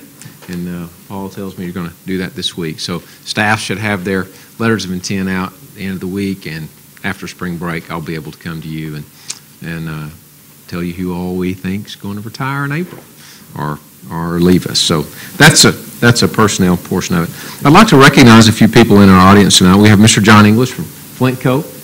There he is, right here. I'm going to report to you tonight that Tyson and Walker, they're practically finished. Tyson looks great. Walker looks great. I provided you some handouts there of your facilities. Rick Schaefer has always said that he felt like the rotunda in Springdale High was the most beautiful building. What did he say the other day, Dr. Rollins? He said, Tyson and Walker libraries, especially Tyson, is absolutely stunning.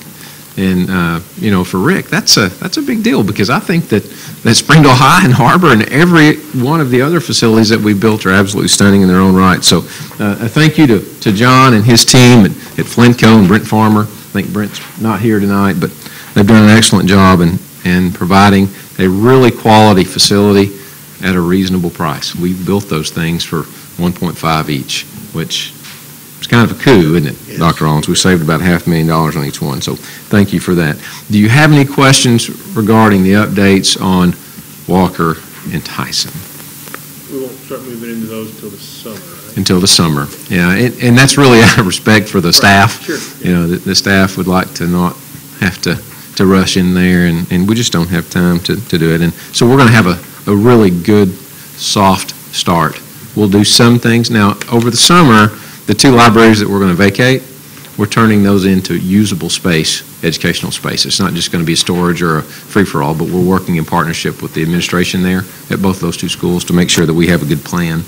Because when we bring it to Dr. Rollins and to you all about what we're going to use, it needs to be quality. Okay. Ms. Cook asked me last board meeting, she said, hey, what about the other buildings that we have out there? I'd kind of like to have an update, so I'm going to give you one. Okay.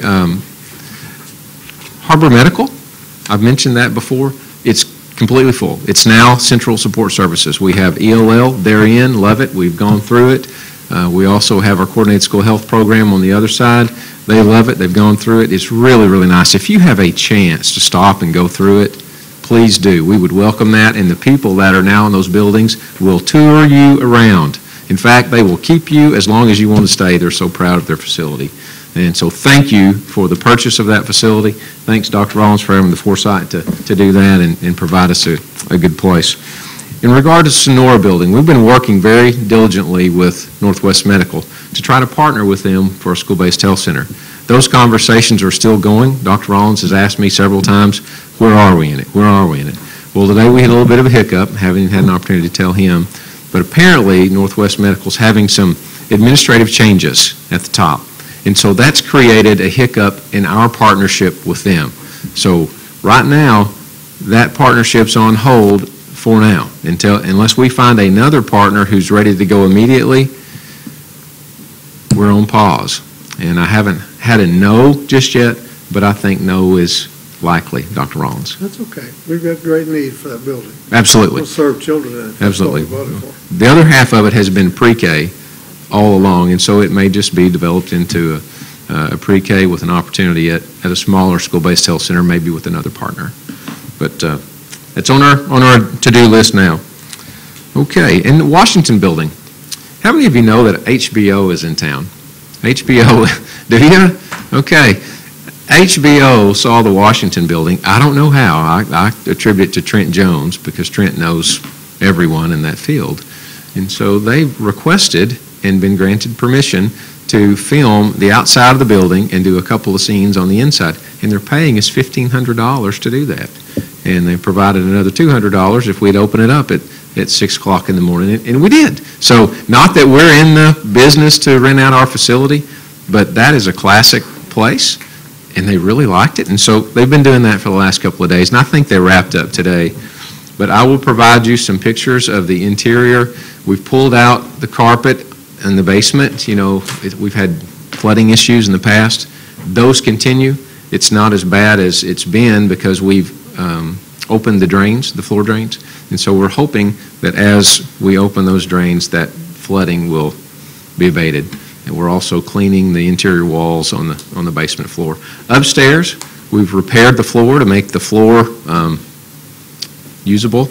We found some really tough spots up there. Had to repair some joists, and we're going to put some flooring down on top. But the good thing is our cafeteria staff, our food service staff, administration, they will be moving into that facility. We also have some HVAC staff and some refrigeration staff that support food service that'll be working out of that building. So it's going to be very well used. Had a gentleman today looking at replacing all the exterior windows. Actually, he was believe it or not, a former basketball player for me, my first year coaching in a small community called Magazine. So here he shows up, and wow, there's Brent Krigbaum. So there's a great opportunity to get a good buy on windows and exterior doors and things like that. So that's looking good. Washington building is coming along, even though it's at a slower pace. So I just wanted to make sure I updated you. Do you have any other questions about facilities out there other than Springdale High Athletics? If you've been by, they are now putting down the surface. Also on your pictures, you see that it's black. There will be a red layer. It will be beautiful, but it has to be 55 degrees and rising. And the last couple of days have been kind of cool, but they were out there today, Dr. Rollins. You'll be happy to know. Okay. Baldwin and Shell. Patrick Tenney is representing Baldwin and Shell tonight. They did the project. It's going great. In fact, they're so thrilled with it, they pulled their superintendent. Right, Mr. Tenney? So they're practically finished, and we're going to wrap that up. Dr. Rollins asked me, he said, "No, okay, now when are we going to play on that?" Well, right now, we're waiting to put out our seed. And when we do that, we'll start growing. So next year should be playable surface for practice. In regard to lighting, concession stand, that kind of thing at Springdale High and at HAR-BER, we are working with outside groups to try to raise that money. We know that we didn't have that in the budget early on. That could be something that you could address at some point. I think Dr. Rollins has maybe a couple of schemes in mind to try to get it done, but really we need some outside partnership. And I think that's, scheme may not be a right word. He is very gifted in the financial area of finding a penny or two. He can rub two together and get a nickel somehow.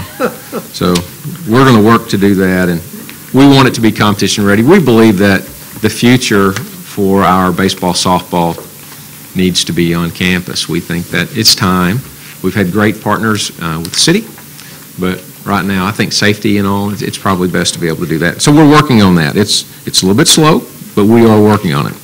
Okay, I'd like to ask Dr. Joe Rollins and Mr. Brad Chilcote, if they'll step forward. And Mr. Taney, if you'd come forward too, and just hang out up here in case the board has some questions. We have for you a new site plan. I think it's right here in front of you, Mr. Dotson. Do you mind to take one and pass it down? If you don't have it already, you may already. Okay. Does everybody have one, or do we? For the public that's out there, I'd like to show you our newest iteration. Now, this newest iteration is probably 180, 190, something like that. We have really gone through the iterations of Phase 2 of the School of Innovation. Thank you to Brad. Brad has been very easy to work with, we'll say. He hasn't gotten mad, thrown anything, and left the room ever. He's been very flexible. Patrick Tenney's only left a few times. Just kidding, no, Patrick's been great. But this team, along with the leadership of Dr. Rollins, when he's able to meet with us, and really things move quickly when he's in there. I tell him that all the time.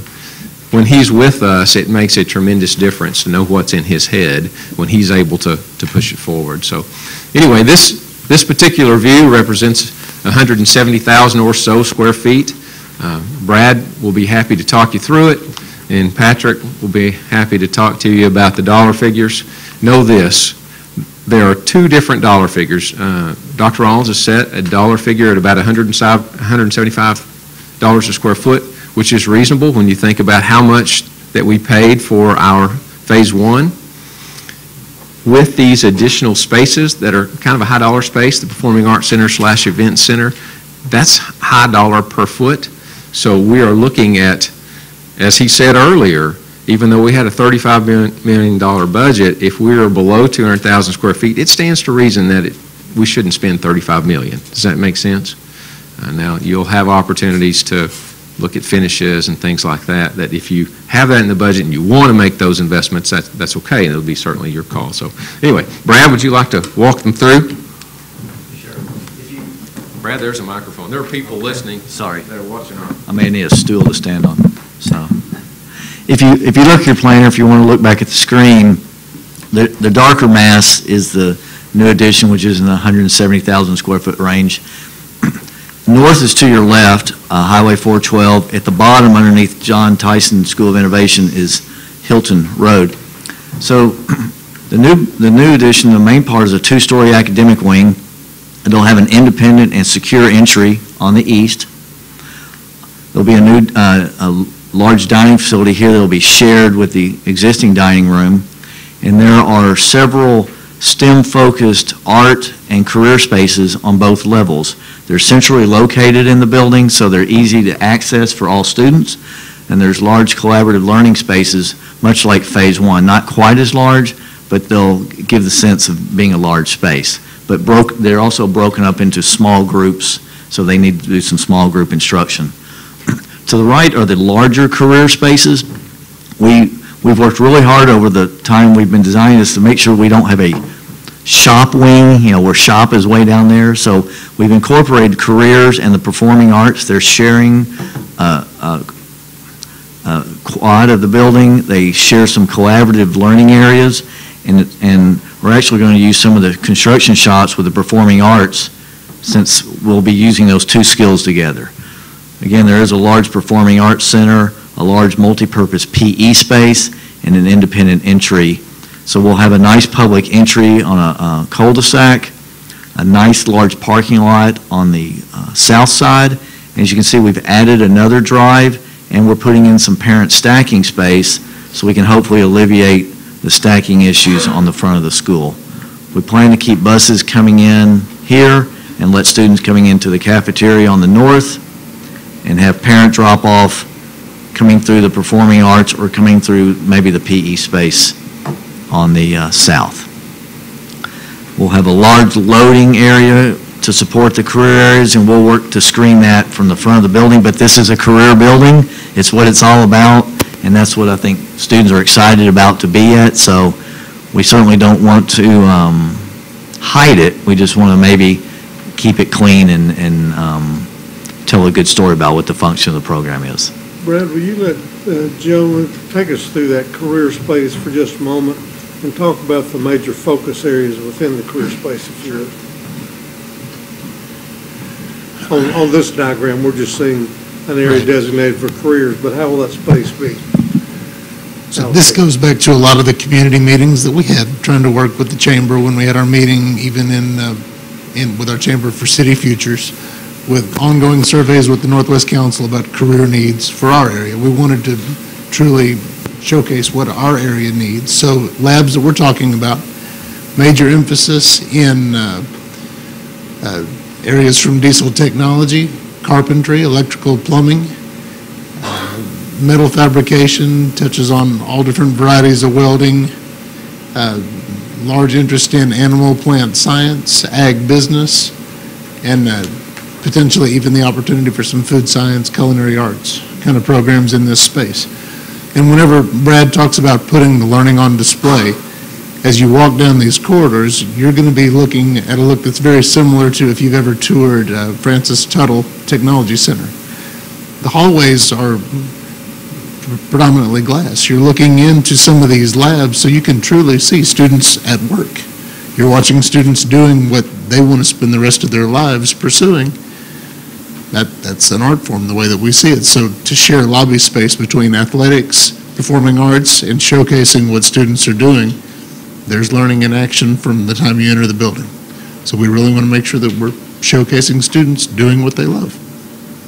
Joe, we're very interested in the business community being able to drive up to the school and walk into the career and ed space, not having to traverse the whole building, but to come in and maybe there be a receiving area, maybe the agribusiness center would accommodate that sort of plan, and then move right into the application labs that are throughout the space. Sure, and this plan is continuing to evolve even as late as today, but if you walk in from the from this area, you've got shared lobby that walks into both PAC and PE, and then there's also strong conversation about a separate entry here coming into that career center off the main lobby. So as parents or business leaders drive up to the building, they have immediate access into that career center.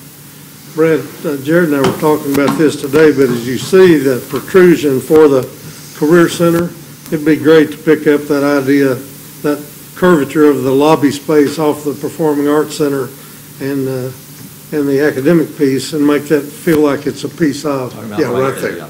Yeah, we want to bring some uniformity to the entries. We want this one. This one is more of a public entry to the street, so it wants to be grand and a nice entry. Sure. This one wants to be a scale to signify its importance on the career focus. Right. So yes, we want to bring those together.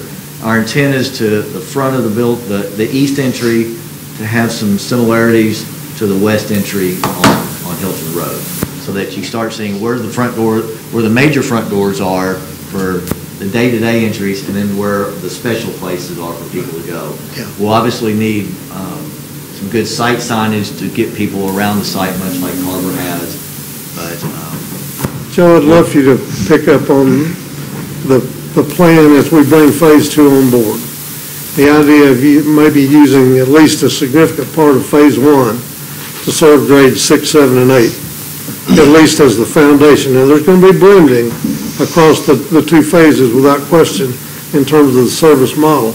But if you have the middle school concept grade-wise in the existing phase 1, and then as we bring the phase 2 on to be the real designation of for our high school space, Board, we will very likely need to look at an administrative model that would have an administrative team serving the 6, 7, and 8, an administrative team serving the high school.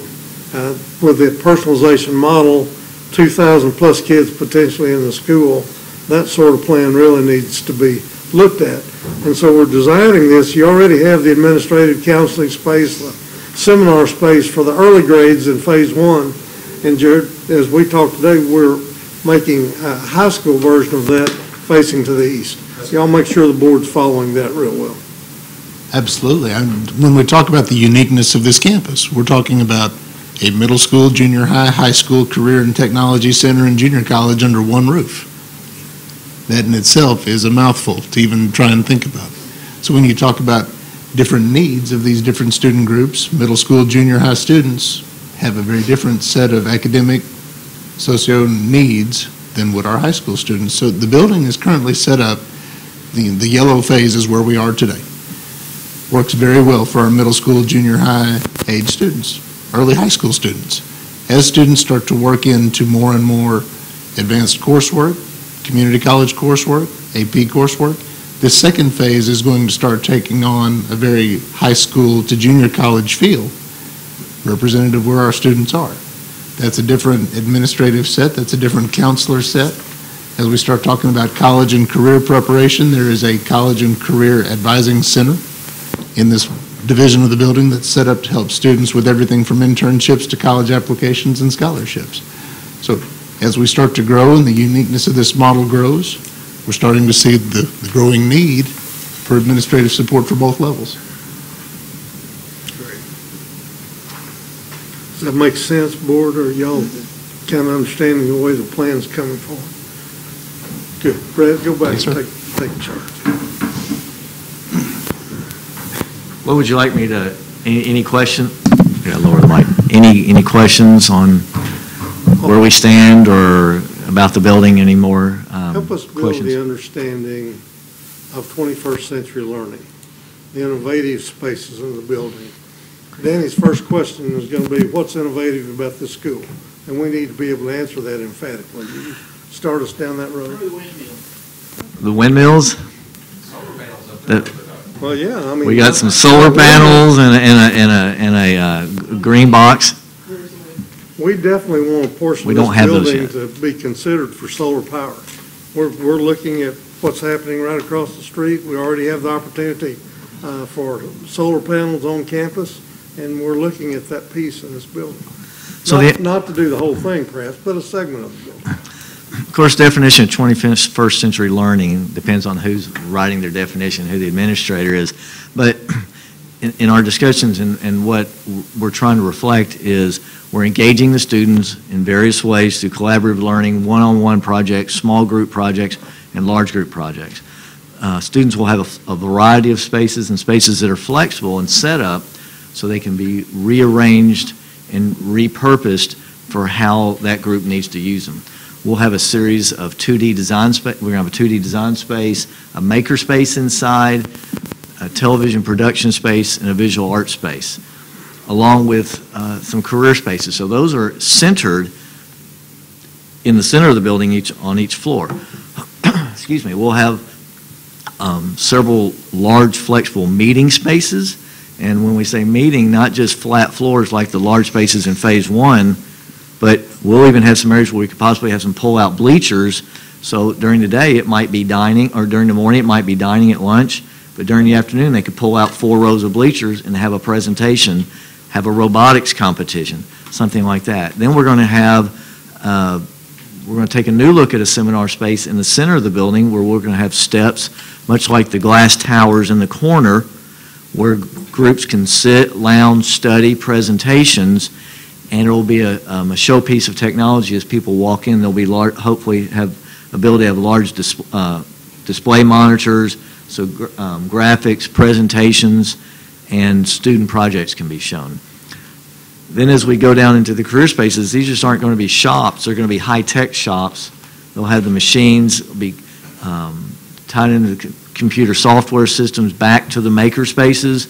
So there's still a lot of discussions on what scale a maker space is, what scale a career technology lab is, and those are space discussions we're trying to pull together right now. But again, we're bringing that hands-on feeling throughout the building and not just pushed out to the perimeter of the building. We've brought it in so that that's where kids can get engaged, they can get excited, and maybe take on some classes and some careers they weren't expecting to take on when they got into school, which is, to me, what 21st century education is all about. It's not a track. You're not on a college track. You're not on a workforce track. You get into school and you find what interests you and what may drive your interest in education in the future of your education. Exploratory learning. How much space could you put an acreage label on that courtyard?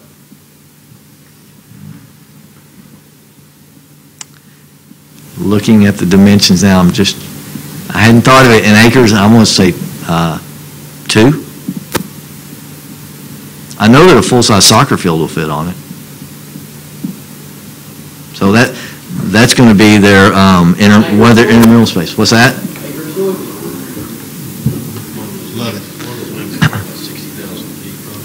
Yes, it's about 55, 60,000 feet. So it's probably more than 2 acres, maybe 2.5, 3 acres. Excuse me. And again, that's we started that concept with the courtyard, with our other high schools, secure courtyard, secure space. They're getting used more and more, and I think once it gets out there, there'll be education space, intramural space. That space is used currently. We are working with area foundations about this whole new definition of digital arts and what that can be, the creativity piece, which is central to speech and debate on up. And so there's so many pieces to this conversation and partnerships really emerging at all levels. Talk to them about your tour with the Dean of the College of Arts at the U of A and kind of what shared thinking came from that. And again, we're fortunate we get to play host to several tour groups. This past week, we did have representatives from the University of Arkansas Arts Program tour the campus. They want to help us further flesh out what can digital, what can multimedia, what can performance arts look like in a 21st century learning setting. Does that change the layout of the Performing Arts Center so that it can be more flexible? Does that change the look of these arts labs so that they could be digital or traditional mediums? They want to tour the space with us. They want us to come tour their labs at the university, and honestly, want to be a resource for us going forward. It was a great meeting. Partnership. Yes, sir. We'll talk to them about the PE space too, and how we've been thinking about that, not because of massive The PE space? plan. Sure. So as a part of the building program, we were allotted additional health PE spaces. Rather than build another carbon copy of a gym that we currently have, a nice gym that we can play basketball in, does that turn into a multi-use space? Does that turn into a turfed indoor space so that we could do outdoor field activities inside? Does that turn into a hard rubberized floor surface so that we could do anything from engineering, robotics, community partner career events, all in this space? But it's still accessible for physical education. So it's, again, coming back to multi-purpose space. At some point, should this school grow, should it be ever considered to have competition activities, basketball, volleyball, those kinds of things? It's flexible enough to come back and add leisure. It's really working smarter. I mean, it's trying to make a multi-purpose space out of a large space that we were fortunate to have partnership with.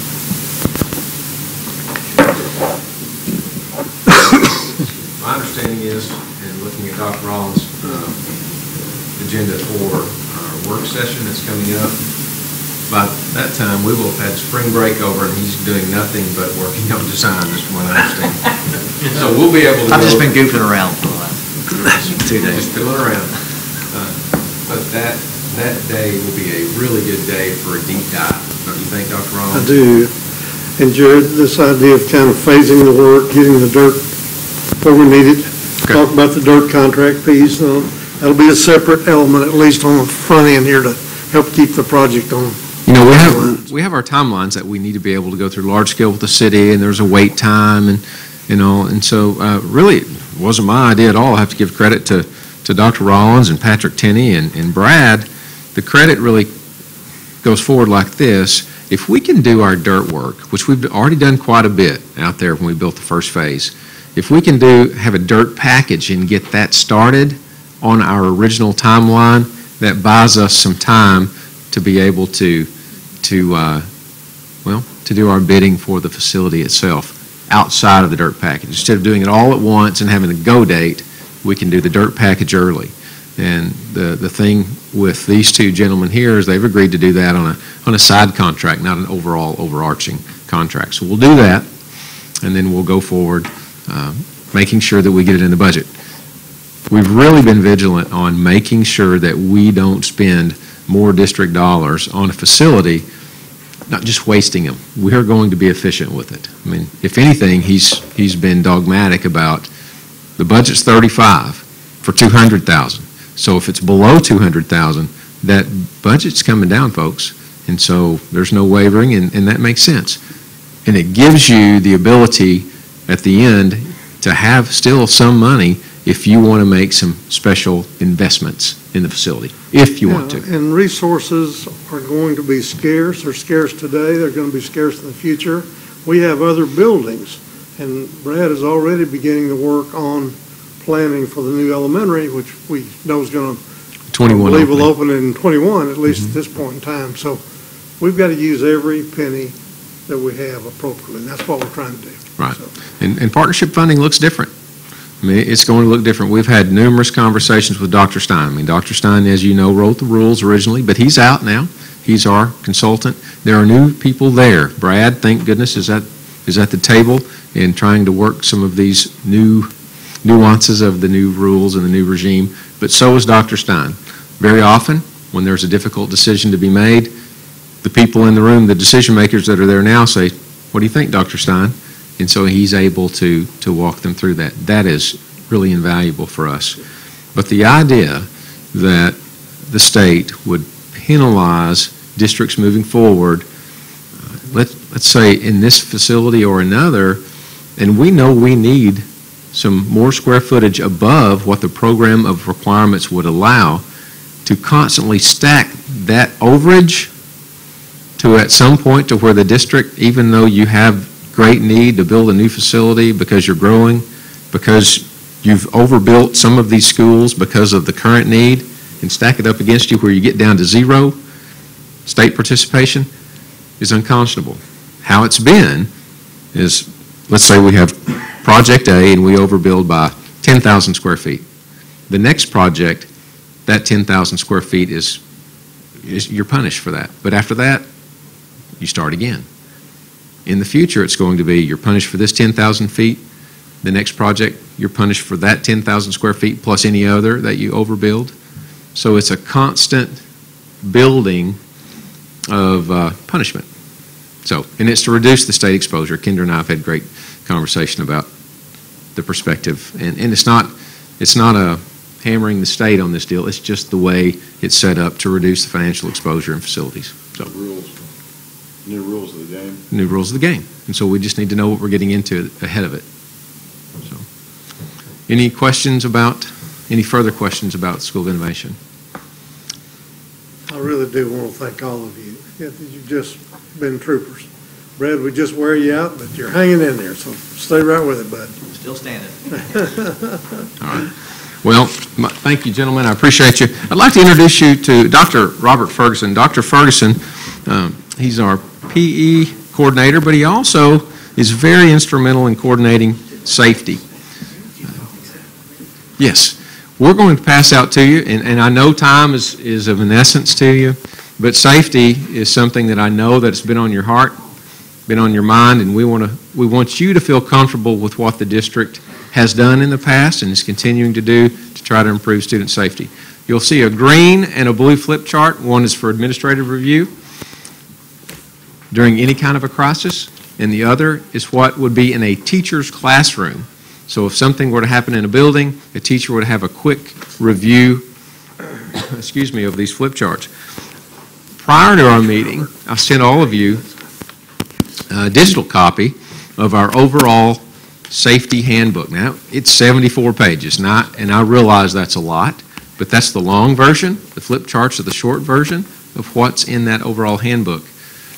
Dr. Ferguson and the safety committee constantly work on the flip charts. They're constantly working on the district handbook. We are moving down the road to making that handbook more of a professional booklet. From what I've been told, each of the flip chart areas had its own little, we'll say, miniature manual. What we've done is we've taken those individual flip chart tabs, the long version, and put it together as a safety handbook. So it is in the world of work, if you will. It's a constant work in progress, and we're going to really put our professional hands on that and make it look like a professional document, Dr. Rollins. We understand, and we want to make you proud in that area. But I'm going to have Dr. Ferguson briefly give you an overview of what we do in our safety committee. We had a safety committee today meeting, and it was online. We do it through Zoom in order to try to honor people's time and traveling. And, you know, when you bring everybody in at once, it kind of can be too big. We had a board member join in and listen today, Kathy McFatridge, and we're so grateful that she's interested in doing that. I would invite any of you to join in and listen.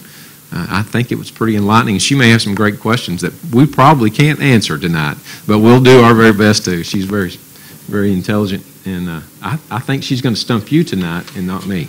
That's our goal. So, Dr. Ferguson, if you'd like to. Yeah, well, thank you. Thank you. Yeah, it was a pleasure to have you join us today, and I hope that gave a little bit of insight in terms of some of the activities that we typically do when we have those district-wide meetings twice a semester.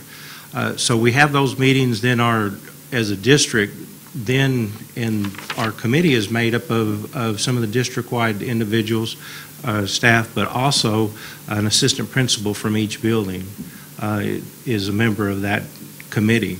Then that assistant principal goes back to their school and they head each school safety committee. So a school has a safety committee that's made up of nurses, made of some of the key people that would be responsible for any kind of response. They conduct the drills that we do each month. So we have to do fire drills every month. We do tornado drills a minimum of 3 times a year. We have to do active shooter drill as required by state, and so that's one of the things that's definitely in development right now. We've been working on ensuring that we have a minimum number of staff certified in CPR and AED administration, also in controlling bleeding whenever we do have either accidents or if there were acts of violence. And so we work on having those type of people on our committees working and planning. One of the things that we did a year ago during this semester, during the spring, we went through each of our buildings and we reassessed, based on some of the new guidelines, we reassessed our tornado refuge areas. And so we've highlighted those, or we've marked those with signage. So there's a blue sign that looks like a tornado. Anywhere you go in one of our schools, if you're not familiar with that school and there were to be a tornado warning, you know that those are there.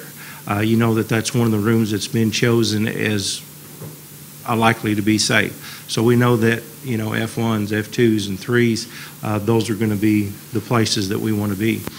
So we talk about those drills. We discuss things. What if parents come during that time and insist that they take a child? We know that some of these areas, based on experience, are the most safe to be. So that's been one of the discussions we've had. One of the big topic that we had today, of course, which is on the minds of our whole country right now, is the active shooter situations and how do we prevent those. And you know, I think Dr. Rollins said so well in some of the things that he's talked about lately, is that first of all we have to start thinking about the prevention side. From the committee standpoint, we have to be sure that we are prepared to respond to one if we do have an event. We have to be prepared to try to prevent things and secure our buildings so that the access is limited during the school hours. But then we also need to know, how do we respond so that we give our staff and our students the best opportunity to survive an incident if, you know, forbid that it does happen. But we know that in today's time that the chances have increased. And so we hope that something like that never happens, but at the same time we know we have to be prepared to give our people the best chance to get out of that situation. And so as part of that, we also collaborate with our emergency response personnel. Our school resource officers are very involved in some of that planning. We also collaborate a lot with our fire department. So our fire department's been instrumental in working with us on those tornado plans and having the information about buildings. So if they do have to come to the building, they know where you know, classroom 201 is visible, and they have a map of that when they come. They know where AED devices are and tourniquets and things like that are in our building. So that's just kind of a little bit of what we've been doing. We'll do a much deeper dive about school safety in April. We just wanted to get in front of you tonight and provide you with some of the things that we use in order to try to keep our staff and students safe. And if you have questions over time, we want those. We really need to have those. And if you do have those questions, if you'll send them to me so we can prepare for that April work session, that'll be great. I know some things have been on the news lately, and I just want to address it with you because you may have this question and just may not want to ask. So I want to step forward. It's been on the news nationally and locally about a walkout of some sort for students. We've worked with our administrators proactively. Dr. Rollins and I even met along with Dr. Smith and Ms. Clay and all of the secondary administrators over at HAR-BER the other day to review what we think would be the most appropriate steps to honor the student's voice and what concerns them, what worries them, and to honor the students that were lost at Parkland. What a tragic, tragic thing. So at each building, during the advisory hour, the students are going to be allowed to congregate in a coordinated way. Students are not required to be there, but if they choose to be there, they're going to read not the obituaries, but something about each of the children and the adults that were killed in that, and honor them in a vigil kind of way. It'll be very respectful. We're hoping, you can't ever tell what's going to happen, but if you structure something in an honorable, in a truly caring way, I believe kids will honor the intent. And so this is their voice. It's their right to communicate with us, and it's our obligation and responsibility to listen, but at the same time help them understand that they have a responsibility with their own voice. It's kind of like a police officer told me one time. He said, I'm going to serve and protect the public. That's the thing. But if I draw my gun and I shoot my bullet, I own where that bullet goes, whether it goes somewhere I do not intend or not. That's the same thing with our voice, and it's the same thing with students' voices, and we need to teach them the appropriate way to communicate. That's just the way we see it. Isn't that right, Dr. Rollins? Yes, sir. And it's the way our administrators see it, and our students really are receptive to understanding how powerful and how responsible their voices are. Okay? All right. So do you have any questions about how each of the schools, especially the secondary schools, are going to handle tomorrow? Okay. All right. Thank you very much. All right. Thank you so much. Look forward to the work session. Okay. Mr. Hayes?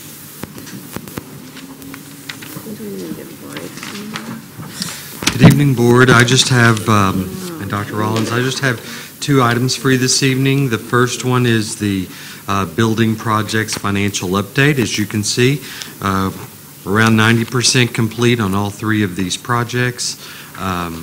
Since we're still working on phase 2 of the School of Innovation, it has not been added to that list yet. So come right along there. Any questions on that? If not, we'll move on to the monthly financial for the month of February. You have it before you. Once again, it's looking the way we want it to. Revenue's a little higher than we thought, and expenses are right in line with where they were last year. So we're in good shape financially. I'll be happy to try to answer any questions you may have.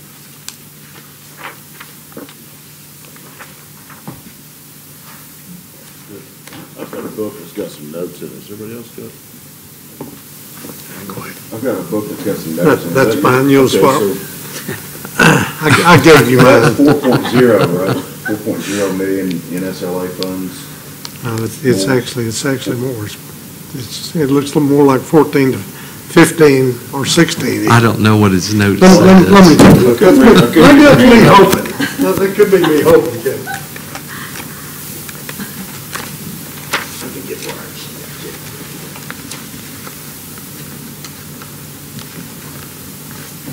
40 billion. 40. Must be annual. No, that's not realistic. Kelly's awful nervous. No. Sometimes we write things that, why not do that for? No, it is definitely for, if we get It's more, for- we pay you in state aid. Than the other district in the SOA funds. Yeah. I got you. Makes Okay, sense. did you get it? Yeah, I think. Okay. We're clear. Wishing and hoping. Clear as mud. What I said. I got to check through all these Are- pages. and are see there- what kind of- Are there any questions I can answer about the financials? Have you had any pleasant surprises on the revenue side? Anything in terms of property tax receipts, or is there? No, not really. Okay. Coming in pretty well, so Okay. not any All right. surprises. Make a motion to accept the financials as submitted. I'll second. Who got the second? Mike Oh, or yep, Dan? sorry. I We have second. a motion by Mr. Hutchison and a second by Mr. Witcher. All those in favor? Aye. Opposed? Thank you. Thank you, Carol. Come on. We'll have our SEA report. Thank you very much for doing it. I wanted to do this last month, but I don't like to speak without Corey's okay, but I wanted to thank you for coming and doing the biscuits and gravy with the bus drivers. They have talked about that. They love that. That was fun. Hey, I found the bus, but I need to find the driver now. It's 104. Bus 104? I'll be on that. Okay. And I have, if when you want to do it again, I have a company that wants to sponsor. That's One of the biscuit and gravy, one of the gravy companies who wants to sponsor. Well, we'll do that right away. I do want to I have an update from AEA on the legislation. And I want to thank you, Ms. Clay, because she kind of gave a commercial for why we need to have AEA, because you're right, some of those bills, the language is embedded and it's all tricky, and that's what we do. We have a person she just reads the bills and goes through all that and tells us what's going on, so thank you for the commercial. Senate Ed's going to meet in the morning at 9, and we realize we're thinking we have one person that we could possibly flip to keep that from going out of Senate Ed. So on my way here tonight, I got a phone call that said, hey, we need you to contact all of the members in this person's district and tell them, the constituents, and say, you need to talk to this man. So if anybody is very friendly with Jim Hendren, just throwing it out there, they do feel like that. Everybody's friendly with him.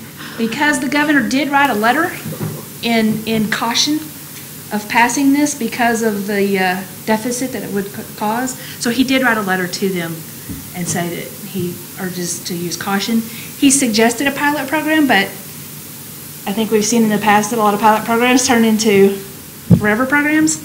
The House will vote on this tomorrow at 10. So we have, and if you're on the Springdale Education Association Facebook page, you will see that I have just hit them hard with the phone number, who they need to talk to, and what they need to say. So we've encouraged our members to contact them about this bill and tell them to please vote no. And I always encourage them to call in the morning so that they have those pink notes stacked high on their desk. But that's all I know about that. So that's all that I can piggyback off of what Ms. Clay gave you. Corey would like for you to save the date on April 20th. After the shooting in Florida, she got extremely upset and decided she's just tired of sitting and doing nothing. So she contacted, and I love her, she contacted the Fayetteville Education Association president, and we have met several times, talked several times, and they have decided they're putting on a town hall. And they have got Moms Demand Action will be there. They've got some representatives will be there. But their main focus is not just going to be school safety, but it kind of goes back to what Dr. Rollins, what you were saying about prevention, about the need for mental health care workers in the schools. So we want to bring that to light, and then we want to talk to the audience and say, here's what you need to do. And that's one of the reasons we want to have a legislator there, because we have to have them to make this happen. This is going to have to be, well, and we would like for it to be funded legislation. So that's going to be April 20th, which is a Friday, but April 20th is the 19th year, I believe, anniversary of the Columbine shooting. We had a retirement town hall at FHS on March 1st with George Hopkins, and we were able to give our members all the updates on what's happening with teacher retirement. That was a really good, he was a very good presenter, stayed as long as we needed to. And the last thing she wanted me to let you know is that SEA will be holding candidate interviews very soon. Apparently we won't need to with you, but we will hold those interviews, or they will hold the interviews to decide who they will endorse for the upcoming races. And personally, I can't wait for November. So, but that's all she has. Do you have any questions that I probably won't be able to answer? Just real quick, do you happen to know who is on the Senate Ed Committee? Do you have those names? I don't have them I couldn't pull that off my head, but I can get that to you before you leave, if you want me to. All right, I was trying to find it here real quick, and I can't, but that's... Is the list on the Facebook page? No, all that we have on the Facebook page right now is the link to go to find your legislator, but everything was moving so quickly that nobody was able to get that out. But I can get that for you. Okay. Okay. And you can call the number that we have listed is for the House switchboard, and that lady, sometimes when there's something there, she gets there early, and so you can start calling. Sometimes the calls to those can take less than 2 minutes, and it's more powerful because those pink slips start adding up. I just found it. Okay. Yep. So it's our belief through polling that we need one vote. And the thought among your associations perhaps that Hendren would change? Because the governor wrote the letter in caution, so that's our hope. It's a long shot, but that's what I was feverishly doing. I missed all the kids because I'm feverishly texting and emailing everyone saying, you're in his district, please contact him, please be kind, but please contact him and urge him to vote no. So if anybody has that connection, please use it. Anything else? Thank you very much. Thank you. Thank you. We'll adjourn it.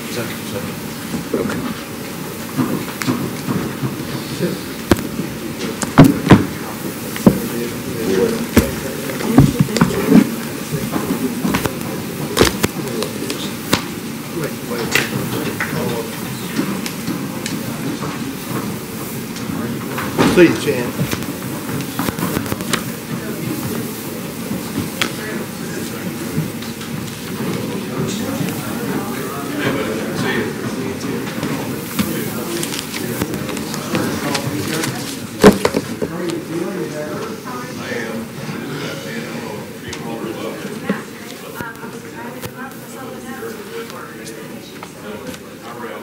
Thank you. I don't know what your schedule is now about being on a judging panel. I don't know anything about that. But if we can leave by 7, that'll give us till about 11 before lunch. I don't want to wait before, unless you just have to shoot it. So we get there when you get there, and help where you can.